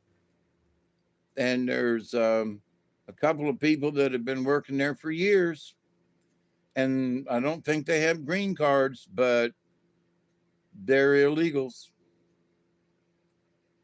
So now they go down to the Mexican restaurant and catch anybody coming out the back door. Is that bad? There are 5 Americans who could work there, or 5 Mexicans who are trying to become citizens. They've got the opportunity. I got mad at Juan several times. Why don't you become a citizen? Well, because Mexico is my home. And, and it's like, but you keep coming up here. You keep living up here. Yeah, I know. But I take my money well, you can still take stuff back down to Mexico. If you become an American citizen, are you going to lose that place in Mexico? No. Are you still going to own it? Yes. Then become a citizen and keep your land and whatever in Mexico. You can go down there anytime you want to. Become a citizen, and then you could be an expatriate and go back and live in Mexico and still get paid from Social Security. I mean, you're the best of both worlds, but you can't do that now. So there are solutions to things. And people who have not tried to become citizens, in my humble opinion, they've had their chance and blew it. I'm sorry. We give you every opportunity. You snuck under the fence. But if you go down and try to become a citizen and you start your paperwork and people see that you're trying to become a citizen, then it takes you off the list of we want to kick you out first, right? So now you're down the list. You're still an illegal, but you're working on it. So all these other hoodlums and all these other people on the list, they're all going to come before you. So it makes sense. You want to stay here? See. You like your good paying job? See. Then become a citizen. Well, I don't really want to. Then go back to Mexico, or go back to China, or go back to wherever you come from. If you are not trying to become a citizen, you must learn English. You must. These semi drivers that are running over people and killing people, they can't speak English. They can't read English. And they're driving 18 wheelers up and down the roads all over the place. How do they know where to get to? I don't get it. How do they not get stopped? I mean, every time they stop at a toll station or wherever, people aren't going, you can't speak English? And you're Ukrainian? Or you're, Botswana? Or you're Russian even? Or you're not just Mexican, but you can't speak English? And I'm sure there are people in America that can drive semi-tractor trailers. And I bet you the reason these folks get hired because they're cheaper. than what other truckers are being paid. So why are there undocumented people on the highways driving trucks? Because they're cheaper. They work for cheaper labor. Exactly the reason why they should go home to their native countries, because there are Americans who should be getting decent pay for driving a truck, and they speak English, and most of them can read and write, and they're Americans. And ain't that the way it ought to be? I'm sorry. But if somebody's not putting forth the effort, so like for me, getting this land, I had to put forth the effort. I had to work hard, blood, sweat, and tears, but I made it over all these years. I've been here over 40, going on 45 years, which is unbelievable for me. But if you plan ahead, if you look towards the future and say, this is what I want when I reach 60, this, which is what I did, and I want to have this done by the time I'm saying, when I have this paid for, this over. When I want to have these things done by the time I'm 60. And I almost made it, but our jobs went to Mexico. It wasn't my fault. I had a good plan, and it was working, you know. But sometimes you get slimed, and you got to make the best of it. So it was tough after I got slimed, but I made it to early retirement, and I'm still here at 73. So even though my plans got slimed and my roof leaks, it needs replaced, but at least I'm here and it ain't raining. It doesn't rain all the time. And I got a bucket to go here on this table to collect the rainwater. And sometimes it's been, a little drastic raining right along in here, but I've survived these years, and everything's groovy. So it's only chaotic when it rains, you know. So I try to stay out of the chaos as much as possible. So I put a towel down in a bucket to catch the rain. I mean, one of these days, if I'm lucky, before I pass away, I'll get this side of the roof done. But there's no sense in getting upset about it now. I've been able to, live here and deal with the raindrops on my head sitting here. Uh, and that, again, one of these days, I'll save up enough money again and get the roof done. But all in good time, all in good time. So we plan for the future. I plan on, saving some more money up. I had a good chunk of change saved up. And then my brother passed away. I went down and got his Jeep. I had to pay the car off. I had to pay $1,000, for the tag and everything, and the ad valorem tax, and I had to pay, a whole lot more for insurance. And but I have to make adjustments. But in doing so, I got a better vehicle, a newer vehicle, um, which I did not plan for.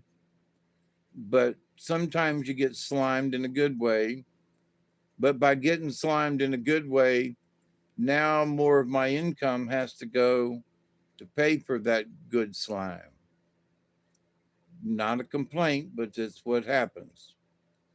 So, when you're limited income, you have to watch what you pay. You have to always watch what your money is.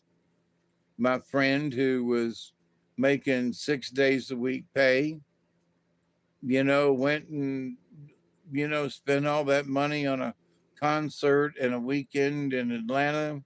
that cost them $1,200 at least. They had a good time. I think it's great and great memories, especially for the youngin. Um, but then the work went down to 3 days a week, and they had trouble paying the bills. And did they learn a lesson? Yeah, sometimes that 5 or 6, that 6 days a week doesn't last forever. And, me and my engineering job, I never would have thought I was going to lose my job because there were always going to be a need for, spark plug wires. Well, but that's not what changed. It was the new CEO, and it was the fact that they moved them to Mexico, our jobs to Mexico. So, whoops.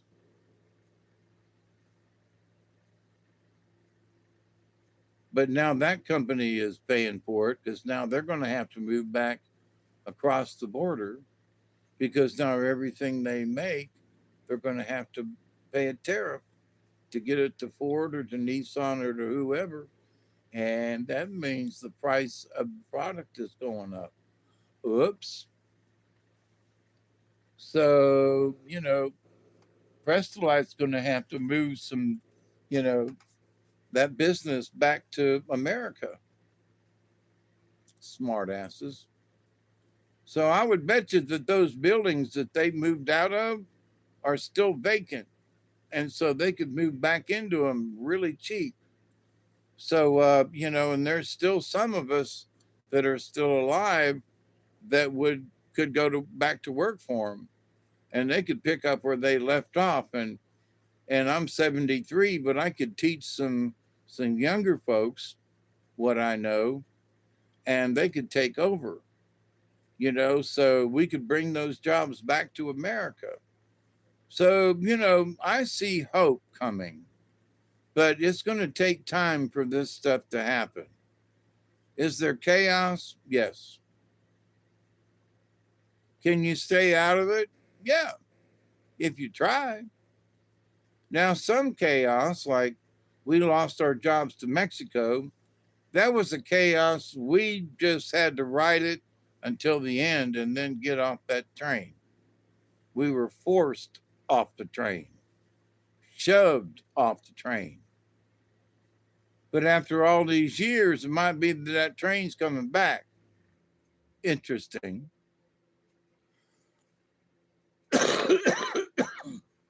So, um, where am I going with that? Sometimes there are things that people lose their jobs over, and then 5 or 10 years later, some of that comes back. Well, now is one of those times where things that went somewhere else are going to come back. Some of us are going to be too old to become involved in it, like I could have or would have if I were a younger man. But the changes are happening, and to stay out of the chaos, I'm trying to wrap this up. It's almost 5 o'clock. Goodness gracious. Um, is to observe what's going on around you and stay out of it. Stay out of the deep water crossing the road. Turn around, don't drown. What's going on with the chaos? If you see a bunch of commotion going on over yonder, politically or whatever, somebody's trying to start a fight, physically or otherwise, don't get out your gun unless it's necessary. You know, um, don't be the first one to draw your gun. Um,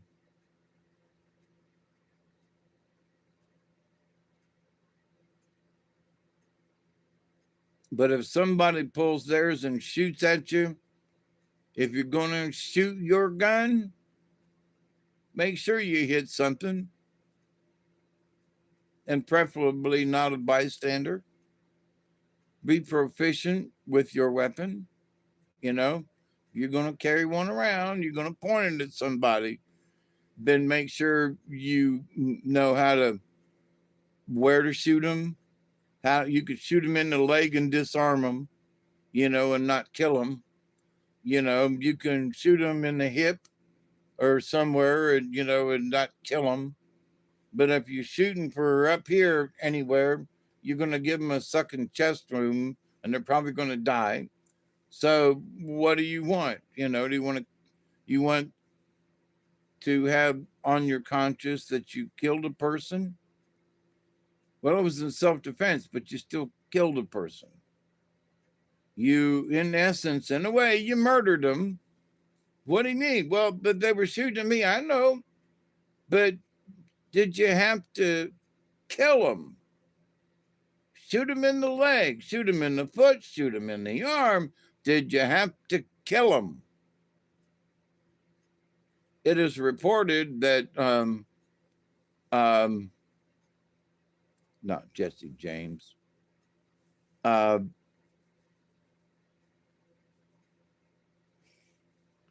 famous sheriff back in the day, that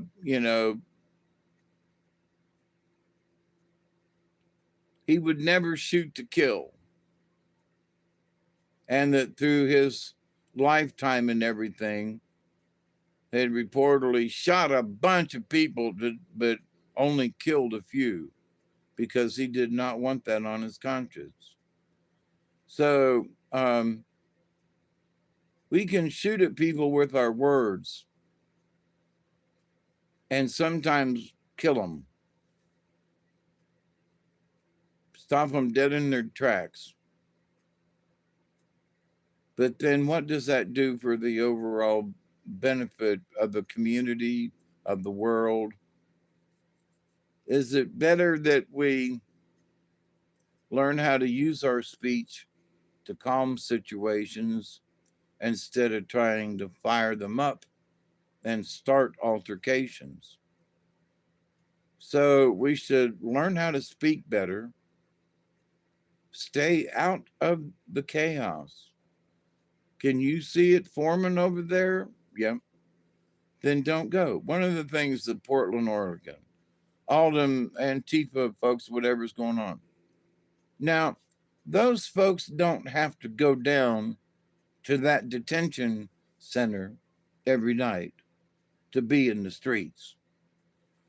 Free those Mexican nationals so they can wander the streets of America again and take free stuff from us, and kill and rape women, and actually rape and kill women, and maybe they kill them and rape them. Who knows? There's some sickos out there. Pedophiles and raping children, and sure, let them folks out of that jail so they can go rape some of our children. Yeah, let's go ahead and do that. So these folks do not have to go down to that detention center at all, ever. And they choose to do so. So that's wrong, number one. They choose to go to a place where they're not wanted, and they're going to do something that's going to upset the policeman that's there, right? So whatever the policemen are, you're going to go down there and you're going to get in the street. You're going to holler, jump up and down, and you're going to create a commotion. And when they tell you to clear the streets, you're going to protest. And you're going to fight them on it, when you should not be there in the first place. So much like the immigrants who are being detained in the detention center, these people who show up on the street are not wanted. They're not supposed to be there. They should not be there because there's no reason for them to be. We are there to protest. Okay. So protest for an hour and go home. You got to throw things. You have to bring tear gas. You have to, you know, shoot people with the bird. You got to spit on folks. You got to push at them. You got to scream and holler and give bad names. But when they ask you to move or get off the street, you protest. And then when they knock your ass down, and because you were spitting on them, when they knock your ass down and take you to the street and arrest your scrawny ass and take you to the detention center, then you'll be able to see what it's like on the inside. So that now the cops are the bad guys in this situation because they would not let you stand in the street and do what you wanted to do. So I say to all the demonstrators who are out there on the street, they should open up the gates to the detention center and say, y'all want to see what it's like? Come on in. And as soon as they get every jackass one of them in, they close the gates and they say, now y'all under arrest for trespassing. And we're going to allow you to go into the detention center and you're going to spend at least a week. You're going to eat prison food. You're going to sleep on the floor. And you're going to do all the things so you can see what it's like. And you can stay there for as long as we want to keep you. So shut up. Come on in, though. You want to protest? Hey, any other protesters out on the street? Hey, come on in. You want to protest in here? Come on. Lock the gate behind them. Let them in. Let them jackasses in. And then lock the gate. Gotcha, dumbass.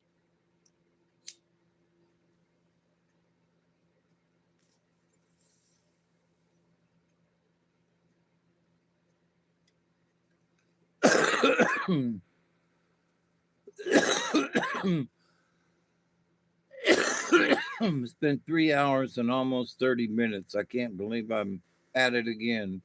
But I haven't done an all-nighter in a while. So, and the things that I've been talking about are relative. And you might actually have some relatives, you know. So, but stay out of the chaos. You can see it, just plain a day. Some of the chaos, like I said, you might be working for somebody, and like we did, and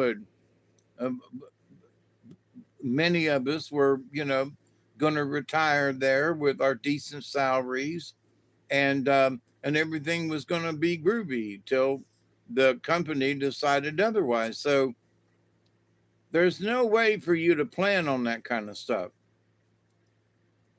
except never overspend. If you can upgrade something, but you're just going to squeak by, you might reconsider, save up some more money so that when you do show enough need to make an upgrade, you got the money in hand. You can do it with flying colors. Your payments won't be increased and you won't be in a stress and you'll be able to upgrade. You just have to bide your time. So don't do it because you want to. You might have to do it because you have to. So save up what you got for the times when you might have to do something. You might have to buy new tires. Don't buy new tires just because they got the raised letters on them. Nah, you might want to wait. Well, I'm going to get new hubcaps. I really like them spinners. Well, yeah, somebody told me there's 300-400. Some of them things are Some of them are $1,000 per wheel.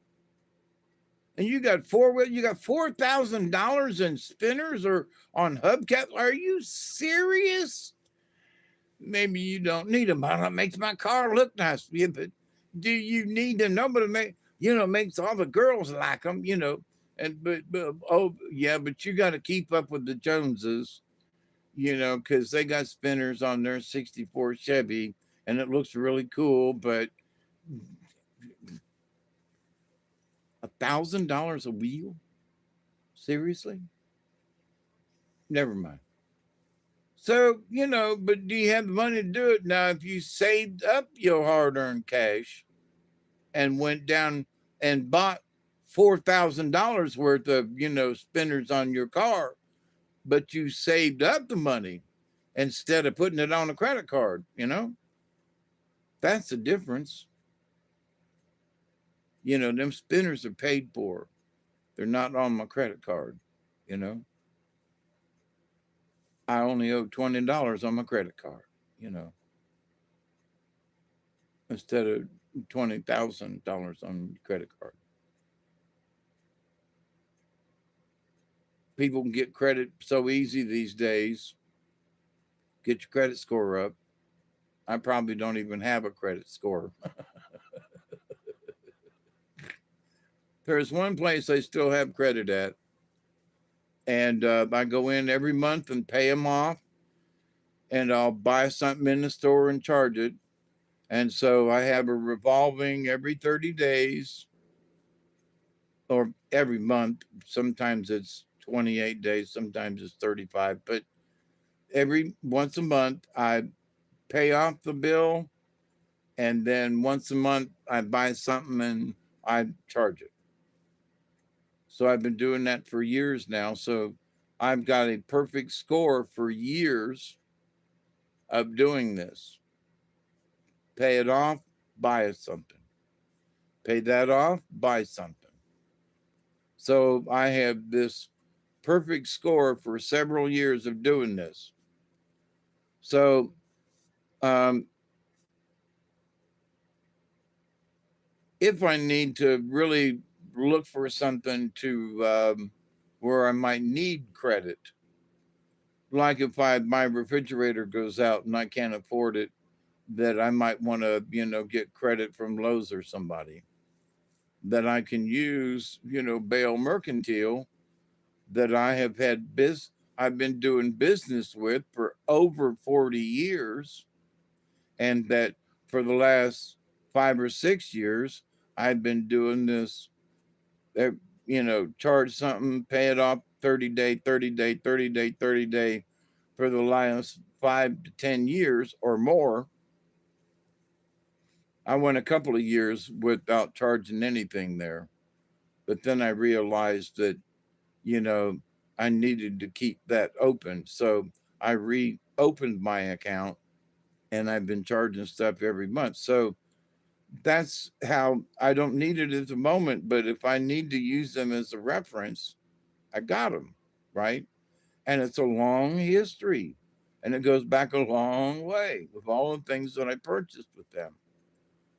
So I purchased, my my stove back over here, and I paid for it. I put it on charge, and I spread it over 4 months, but I paid for it, and several other things that I purchased over the years.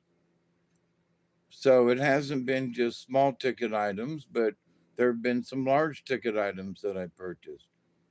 It all goes to my credit, right? So plan ahead, do things like that. They might be minor in that, well, I don't really need to get anything from Bales this month. Doesn't matter. Go to Bales, pay them off, and go find something in the hardware or the paint section or something. If it ain't but $10, charge it. And you usually end up finding something, and I spend 30, you know. But it's paid for. I have a running account.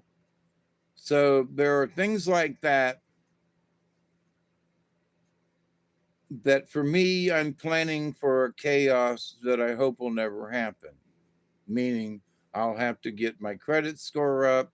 I'll have to, in order to buy something, get my credit up. I've got this running thing here, and I can get my credit score up if I need to. So,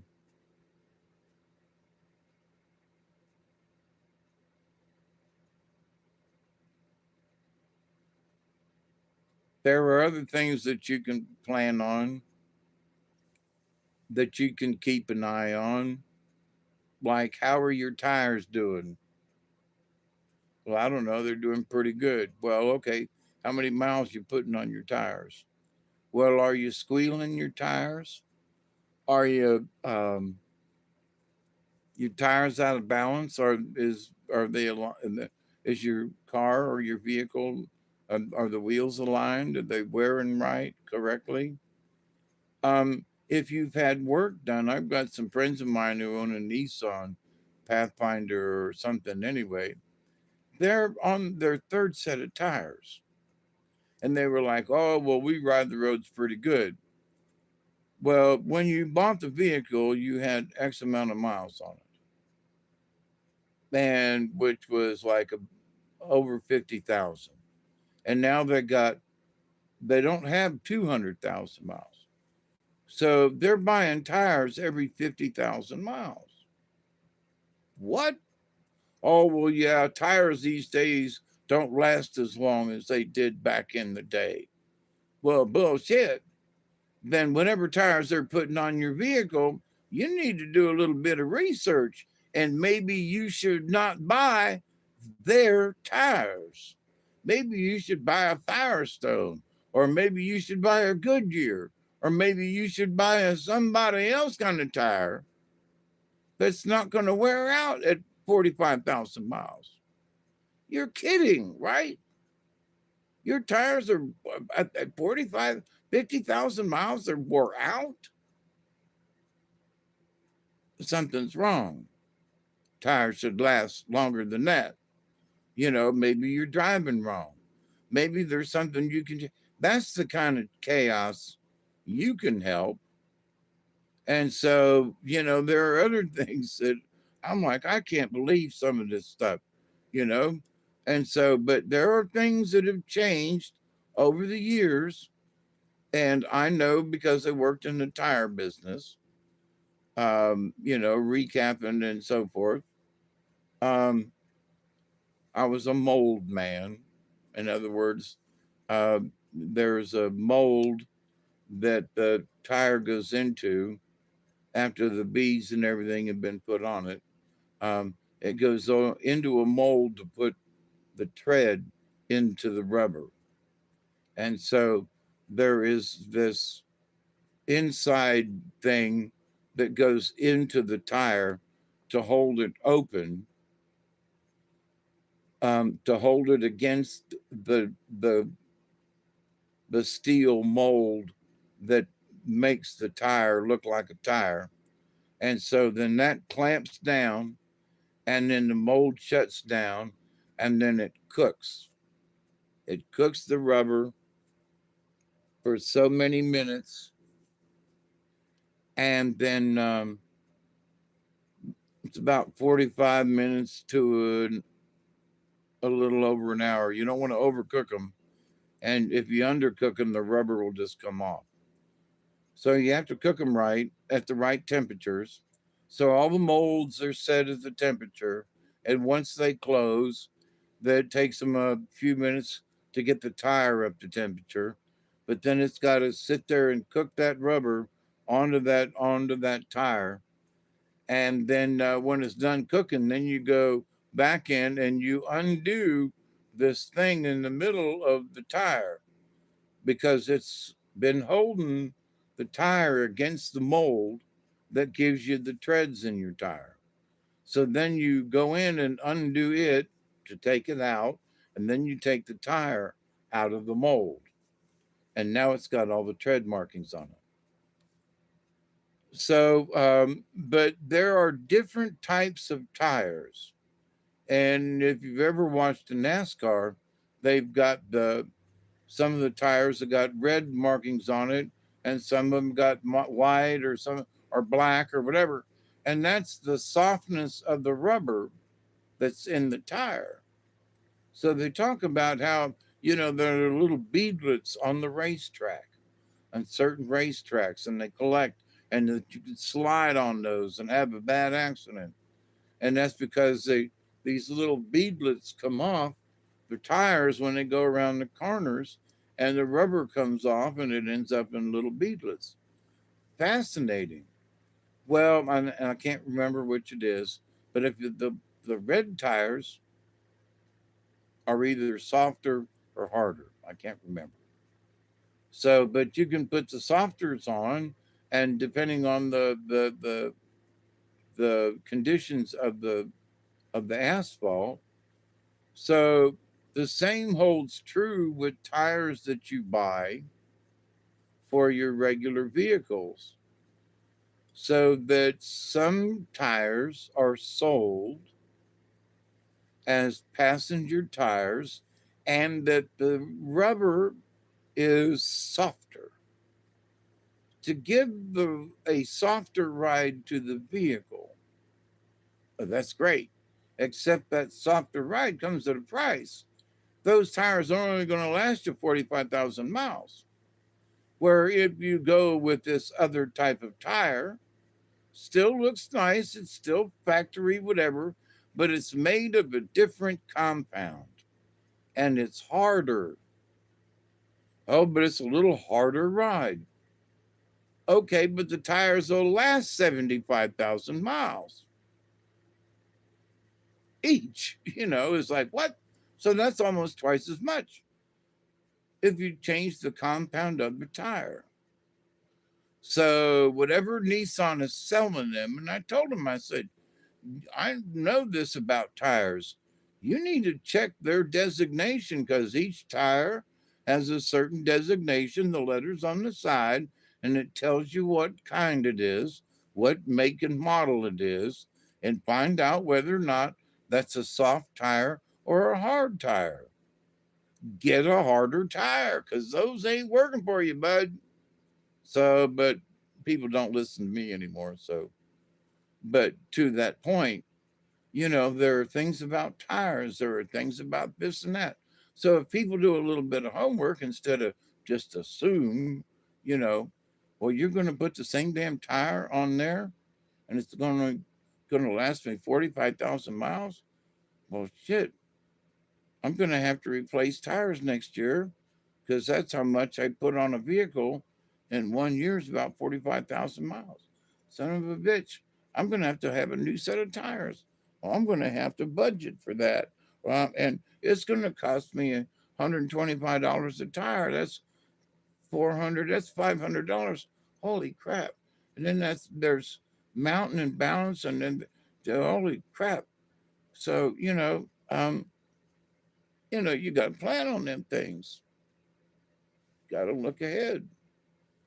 They're on limited income.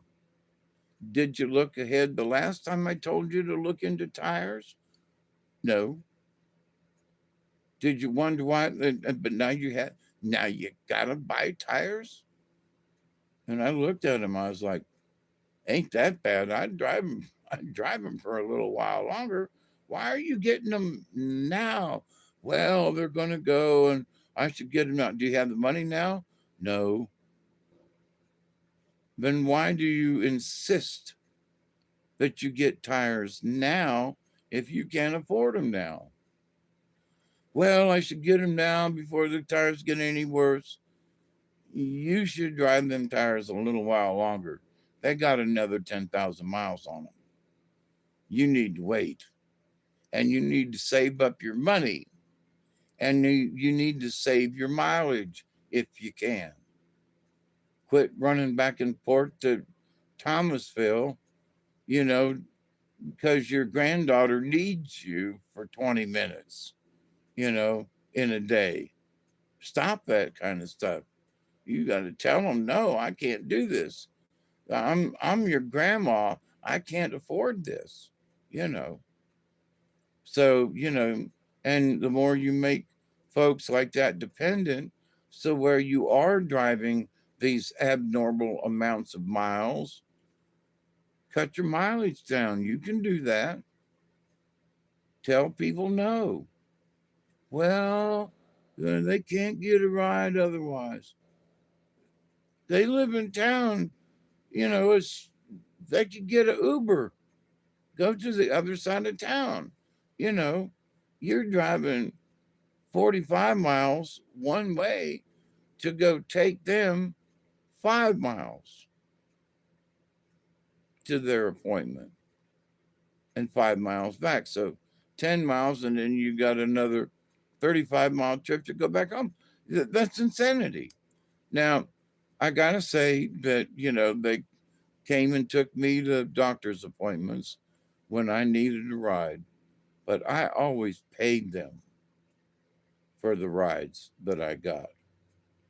Even when they would say, "No, Dave, you're our friend and we'll let you," I always paid them. Always.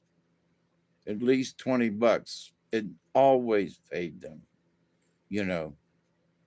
Um, because I understand, wear and tear on tires and stuff, and so it ain't much, but here's $20. Thank you for the ride, put it up when you might need it. And I always tell Rhonda when I give her extra money like that, put this up and put it in your piggy bank till you need it. Don't go spending this on drinks at the store. You know, just put this money up. So I don't think she ever does, but you know, but um, sometimes that $20 has helped her out. You know, but anyway, so I try to look out for folks that have helped me. You know, well, I think it's only fair, but other folks don't feel that way. So where they're having to buy new tires because they've been doing running for other people who have not paid them for her service at all. Now they're stuck with the bill, you know? And so it's like, well, what do you do? So, I try to warn folks, do you not see the chaos standing in the middle of the road right there? Well, yeah, don't do it then. Don't go that direction. Stop, put on your brakes now, you know. It'll save you in the long run. She'll still be your granddaughter. Don't run down there every day, for, oh, hold the baby. I don't feel good. And I don't, well, she had to be hospitalized several times from low blood pressure having this last child. She did go through some problems, but there are other people that were closer that could have helped instead of having to drive 50 miles one way to help her out for a couple of hours. And then Nana had to go back home, driving back that 50 miles on limited income with no gas money and now bad tires. Nana has to learn how to say no. Nana has to, uh, demand money. Say, listen here now, y'all got to give me gas money. You must give me gas money. Or next time you call me, I ain't coming because I don't have the money. So if other people are telling you no because they don't have a something something, I have to tell you no. Well, but you've always helped us. Yeah, and it's always cost me more than what I have. I'm on limited income now. I can't keep saving your ass, you know, for when somebody else could help you. So I love you. I'm still your grandmother. I still care for you, but you live too far away for me to do this kind of thing. Well, it went on for a year. So during that year's time, they lost money on the gas mileage. They lost money on the tires. They lost money in the long run. So, but everything that they did in the last year was chaos around this incident, right? Oh, well, I got to go. I got to go to Thomasville. What? Again? Oh, well, she's got a headache and she wants me to watch the baby and I got to go to Thomasville. Oh, well, she doesn't feel good. Somebody needs to watch the babies. I got to go to Thomasville. When we was growing up, you had a headache when you was taking care of the babies. You took two aspirin and you kept watching the babies.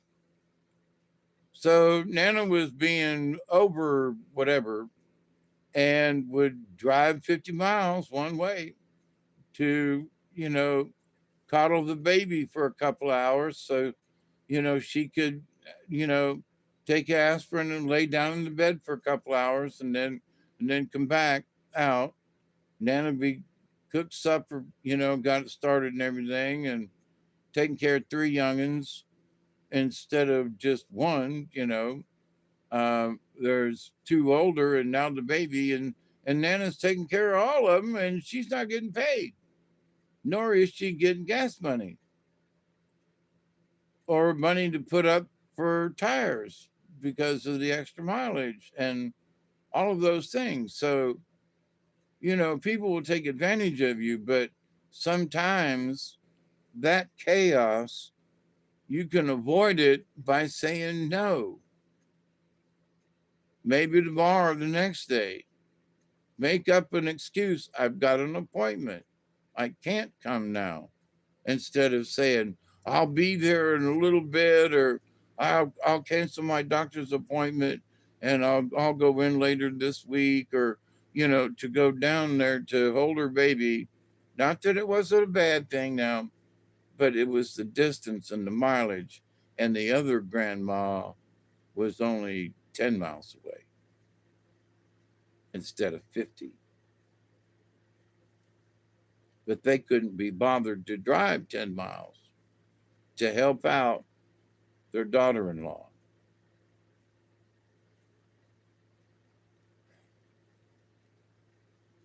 You got to be careful with the chaos. There's a windstorm right there. Stay out of it. Avoid it. Pull over. Stay out of the water. Don't drown. So these things are true things that I'm talking about from people that I've known for years and years and years that I thought had better sense and don't.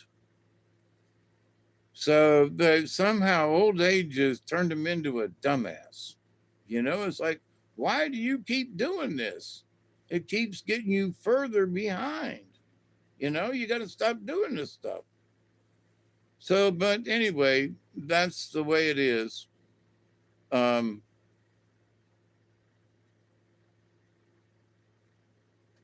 Sometimes, the universe will slime you when you least expect it.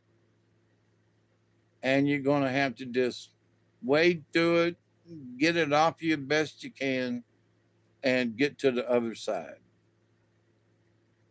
And the best thing you can do for chaos like that is have your little nest egg. Granny always said, put some money in the cookie jar, and always have some money in there, and just in case you need something.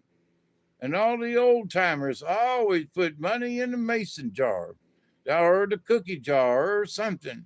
They always put money up every week, every month. They always put money up because they didn't trust the bank. But the other thing is that they had it on hand at the house. And I've got a little bit of money here on hand at the house.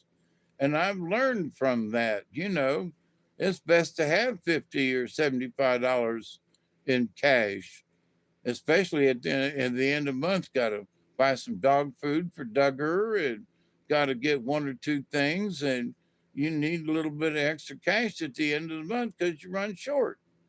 So what do? You go to the mason jar and you get out that little bit of money, but as soon as you get paid, you pay that money back.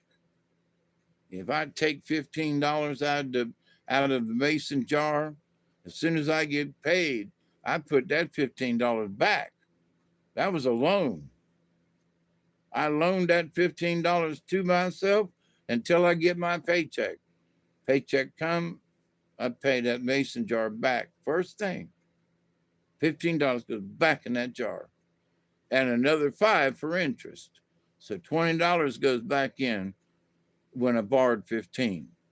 Now I know the difference, and I know my math, and I know, but I got to keep some money in that jar because it helped me out this last week.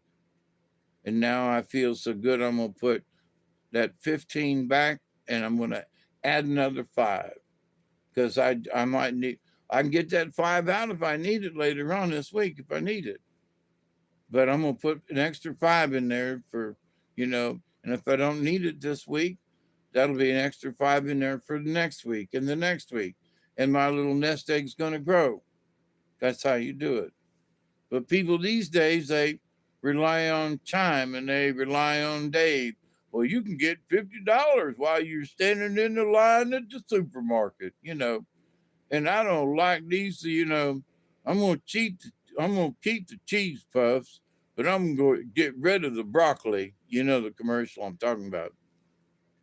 But you can get $50 a days. Just sign up online, a couple of things, and if you if you're good enough, that you get $50. You ain't got to pay it back or nothing right away, or whatever the deal is. So we didn't have Dave in the day. We had to work it out for ourselves. Didn't have enough money at the end of the week. We didn't have food stamps. We didn't have SNAP benefits. Um, some of us had food stamps back in the day, but most of us didn't. You didn't have enough food. You went to somebody's house. I knew some people. I'm like, man, y'all got any leftovers? Well, what you talking about? Well, what you got? You got any leftovers that you don't want to eat? Well, we got some leftover spaghetti, and let's see, back there in the back is some tater salad. And, we had baked beans and tater salad the other night, but, we done had enough of that. So you end up with some leftovers, some baked beans and tater salad, and some leftover spaghetti. And you take that to the house and you stretch that out and you eat that, you and your family. And you say thank you to the people, but there's leftovers. And they say, what ain't you going to eat? Well, you can have this and you can have that. And they put it in a Tupperware bowl for you. And you take it to the house and warm it up. And you have you some dinner. And you get by. You got to go talk to people. You got to know some people that you can go talk to that, would understand your situation. So I knew some people that were fairly rich, not excessively, but they didn't worry about, having money for food. And so it was like, go to their house and ask them, say, listen, we're short on cash this week and we only had, worked 3 days and we're short. We need, we didn't have enough for food. And you got any food left over in the refrigerator? And if they know you and they know your situation, it won't be a bother. They'll go in the refrigerator and whatever's in there, they'll dump it in a Tupperware dish or two and they'll send it home with you. And they'll feel good that they could help you. And you can feel good that you helped clean out the refrigerator of their leftovers. And it ain't so much as like, well, you're begging them for a T-bone steak. No, you're helping them clean out leftovers. But that's where you start. It humbles yourself. You offer to do some work for them. Hey, listen, thank you for giving us that food. Um, I'll, I'll, I'll rake your yard for you, or I'll weed eat around your plants for you, or I'll do some kind of work for you. And they go, no, that's okay. And maybe you do it anyway. And then they feel guilty and they give you $20, plus they clean out the refrigerator. And then but there are ways to do it, but you got to put in the effort. You got to go the extra mile. You don't go to somewhere and expect someone to give you food. You don't do that. Well, I'm out of food, so and y'all didn't, you know, up my SNAP program, and so you know, you owe me. You need to give me food. You need to. I'm hungry, and you need to. You need to. No, what? No, you fat ass bitch. I've heard some of these women folk talk about it. Get up off your fat ass and go find some food. Well, I'll be standing here in this line for an hour. And who do they think they are? Make me wait here. I got business to attend to. Well, you can stand in line to get free food. Well, it's free food. All you got to do is stand in the flipping line. But I'm standing here in this line, and this is what I heard. I expect him to give me that food that I need and that I want, the one lady said. And so it's like, well, I don't want these cans of peas. Well, I don't want these cans of, rutabagas. I don't like rutabagas neither, but if I was hungry, I'd fucking eat them. So don't be rude about it. Somebody's trying to give you something. Don't look a gift horse in the mouth, as they always said. Make sure that you are gracious and grateful to whoever is trying to help you and to the universe for the fact that the universe heard your plea, heard your plight, and decided to help you by showing you this person, or there is a food line for you to get into. Even though there are other people in the same line as you, be grateful and thankful that there's a line to get into for something free, some free food. Because I don't have any money and I spent it all on something else and I didn't manage my money well.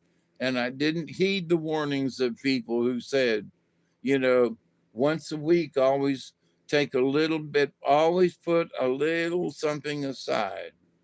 Always. A bag of rice is not much.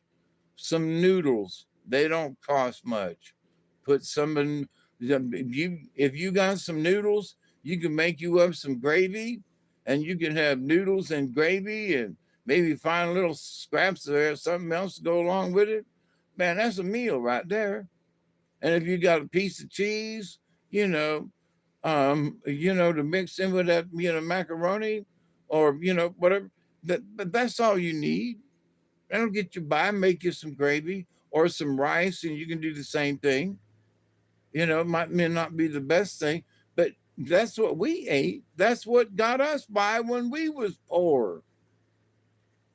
It will do you. Is that what you're trying to do? Well, my SNAP ran out. Do you have any money? Well, go down and buy a bag of rice.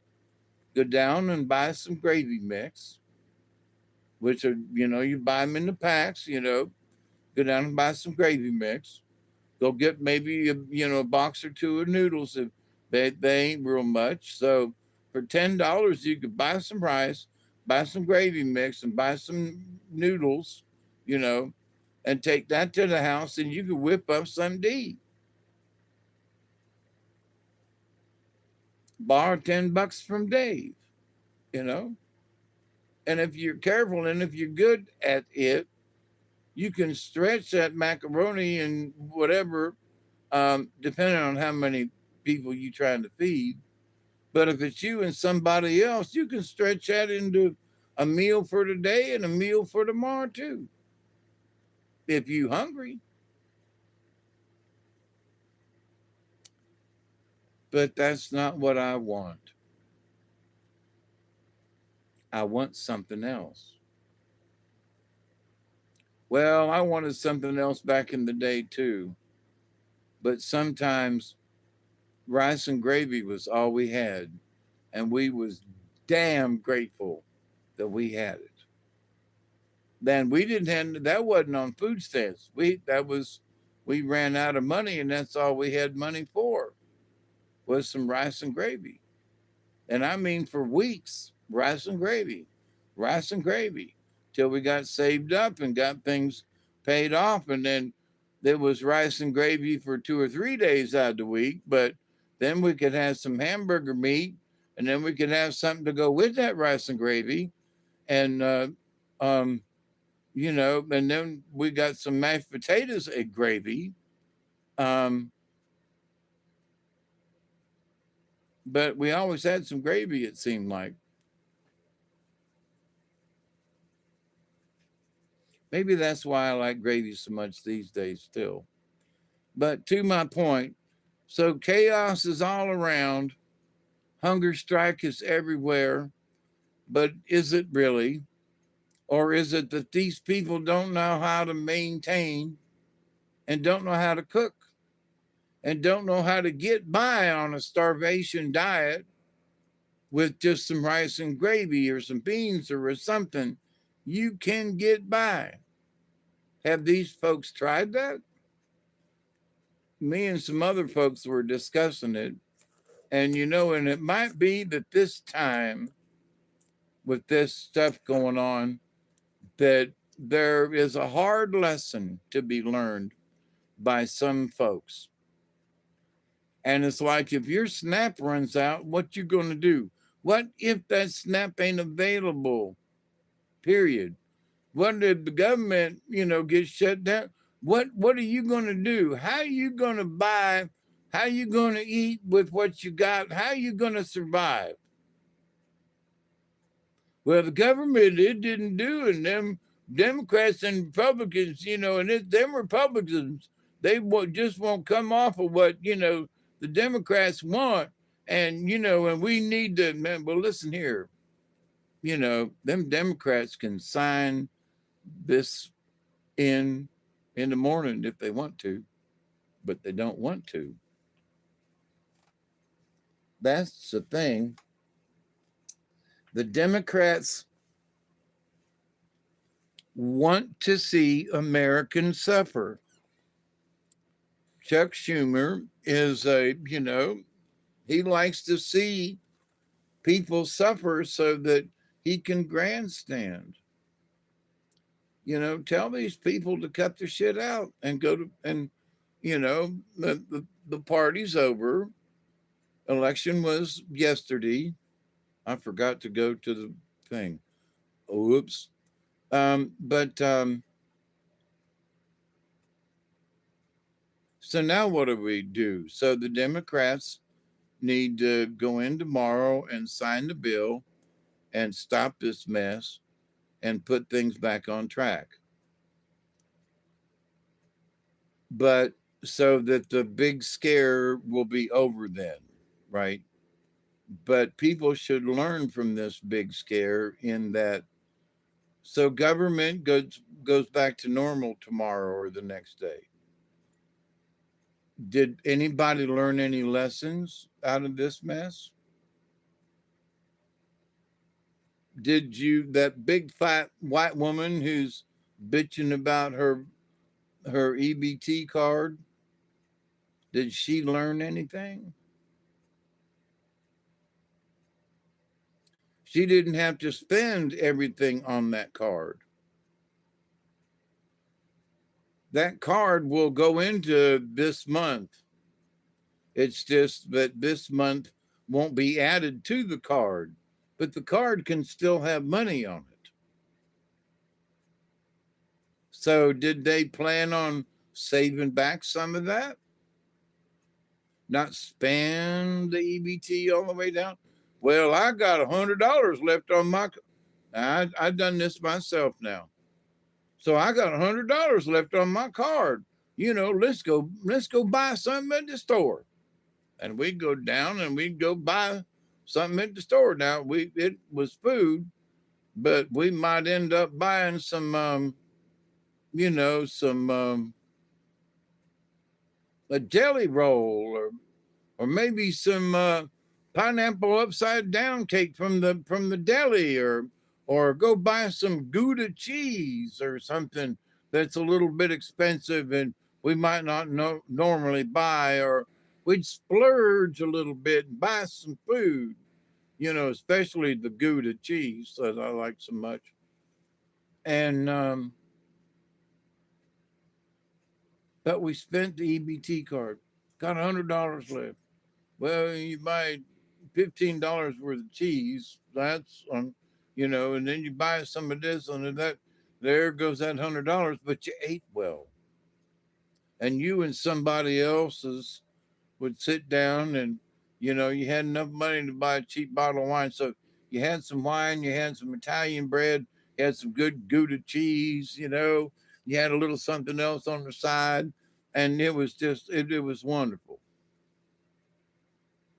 That's what I used my EBT card when I had extra on it before the end of the month, right?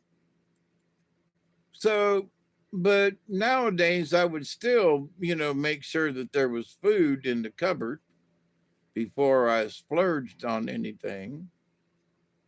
I didn't splurge and then wonder how I was going to make it at the end of the month. Didn't work that way. So people these days are expected when they want it right now. So I'm going to get my EBT card, boom. I'm going to buy the food that I want, boom. Going to be able to do this thing, boom. Going to be able to ride the system, boom. Going to be able to bitch when it doesn't come, boom. You know, do any of y'all have a backup plan? Crickets. Do you have any extra food in your pantry at all? Crickets. A bag of potatoes ain't much, but a bag of potatoes you can fry, you can boil, you can bake, and you can do all kinds of things with just potatoes. You can mash them up, and you can have mashed potatoes and gravy. And then you can bake them and you can have other things, and a little bit of cheese goes a long way on a tater. And you can really have a decent meal. And and you can buy a whole bag of potatoes for $4 or $5, right? Whole bag of potatoes. Unless you're going to try to buy gourmet potatoes, which some people do, individually wrapped and all, and so much a pound, Or you can buy a bag of Idaho potatoes, for 4.50, 10-pound bag. So how do you buy food? A bag of taters, some gravy mix, and a little something on the side there, Stretch your buy until you get more money, till you can buy some more food. Is it what you want? No, but it gets you by. Are the kids going to bitch and jump up and down? Mommy, I want something else for supper. Tell them to kiss your hiney and eat what's on their plate or go hungry. And that's what we was told. And when your belly hit your backbone, you ate what was on that plate. And you was grateful for it.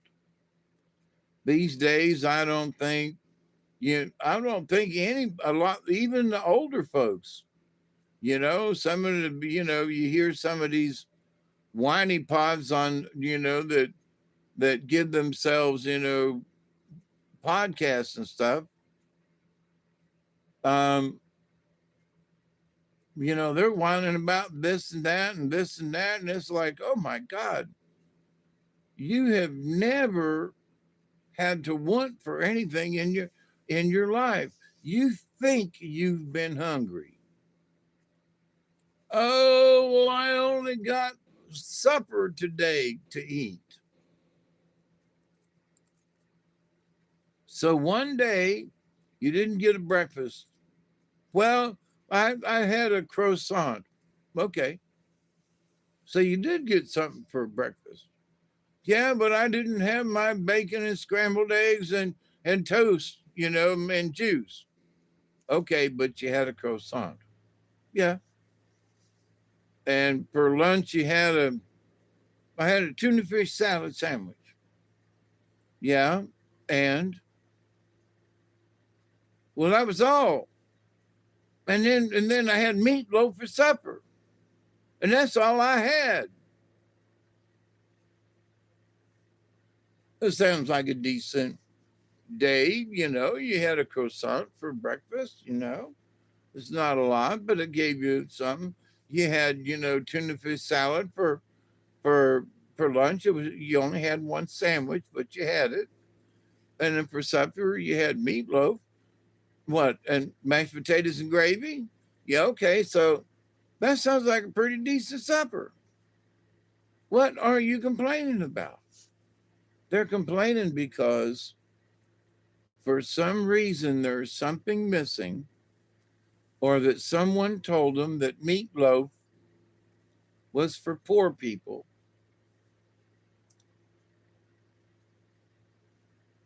I, I don't know about being poor. I just like meatloaf, you know, especially cold in the refrigerator late at night, with some mayonnaise on a piece of bread. Um,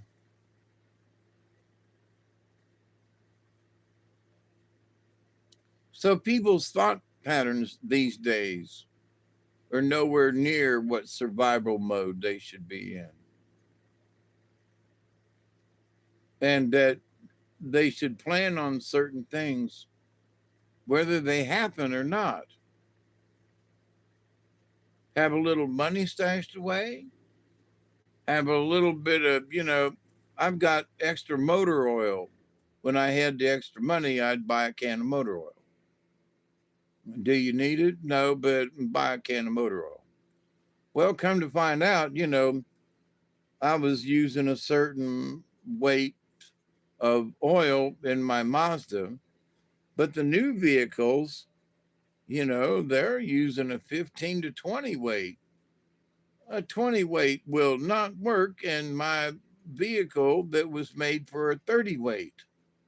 It's just the oil is going to be too thin. So I bought extra oil up, not real why understanding why. But now after a couple of years, I have regular 40 weight that I always put in my vehicle. And now I can't find 40 weight. Can't find a 10W40 or a 2040 or a 2050, which is also what I use. So now it's like if I can find a 20 weight, I'm lucky, it's like, holy crap. So now that I have bought this oil up over the years, I have enough oil, to keep in my Mazda the right proper weight. And so sometimes you don't know why you're collecting something. And for me, having a quart of oil was always a good bet, you know. Um, and I can use motor oil to mix in with the gas to go in my um, um, with my gasoline motor for the boat motor. So there's just all kinds of things that you know you can buy an extra can of corn. You can buy an extra thing of this. You can buy an extra package of Muller's macaroni macaroni macaroni period. Um, and that there's all things that you can do to stretch a meal. Now I've been on here for 4 hours and 20 minutes. That's the 420 I'm looking for. So, you can stay out of the chaos of going hungry if you plan on having some meals or extra stuff at your house. And you can stay out of the chaos of going hungry by looking down the road a little bit and planning ahead.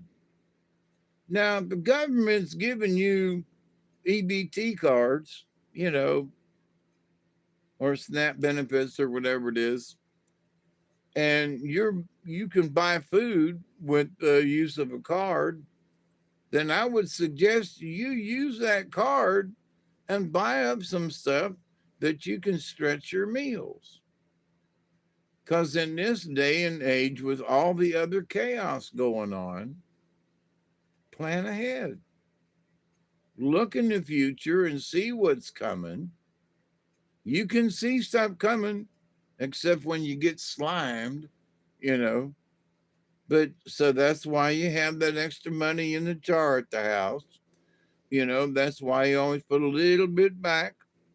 You don't tell nobody, but there's $5 goes in the jar, or $20 if you can afford it.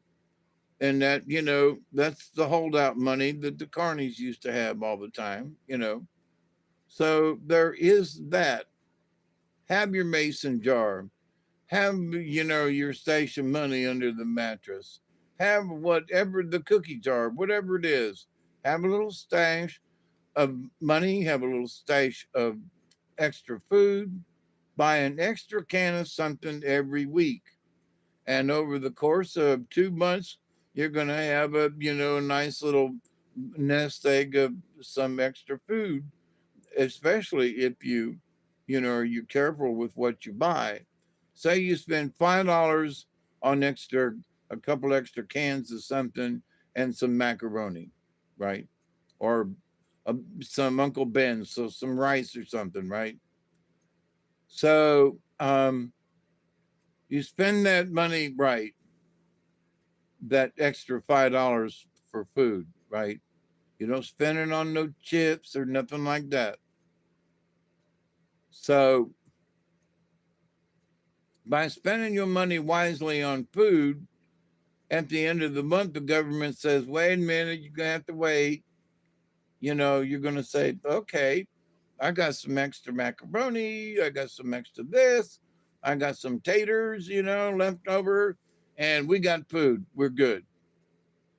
So thank you very much. I'm taking what you're giving me for free, and I'm going to make certain that I've got myself a little bit of backup along the way. I've learned my lesson, Lord. Thank you very much.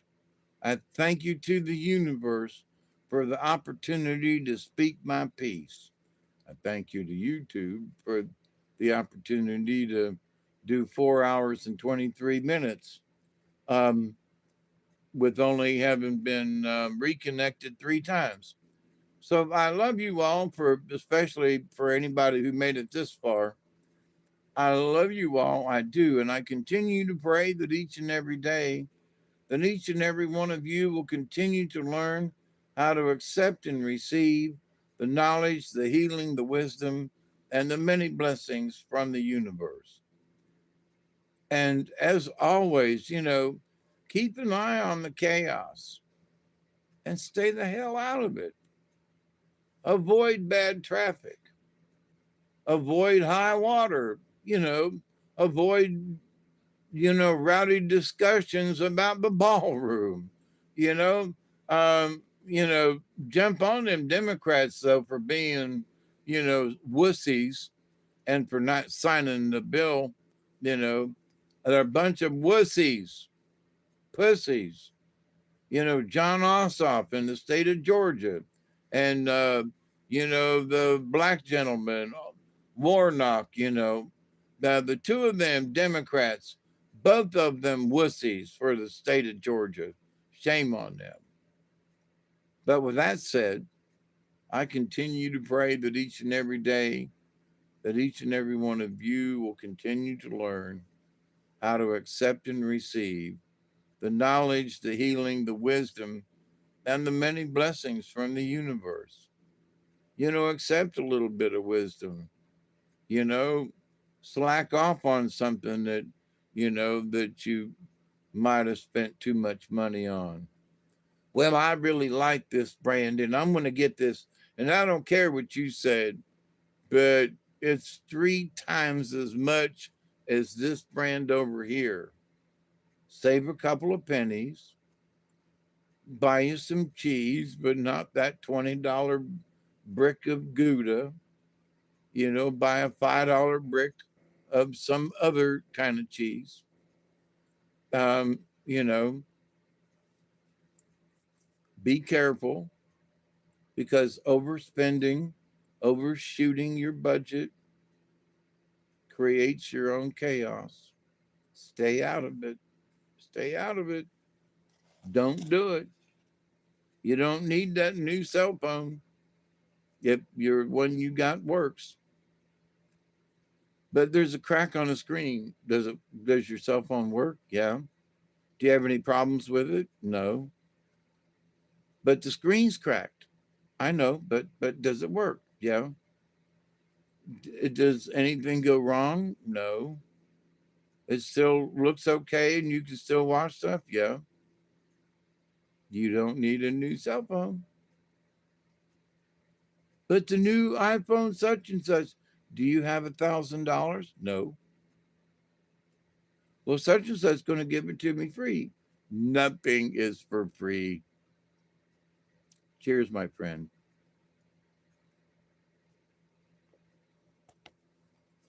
Stay frosty, my friends. And in the meantime, stay thirsty, my friends. And keep it between the ditches. So until I see you next time, please be safe. Please be kind to you and others and use some common sense. And until next time, I am your humble servant, Hawkeye Two Feathers. And I pray that you and yours will stay safe until we meet again. Adios.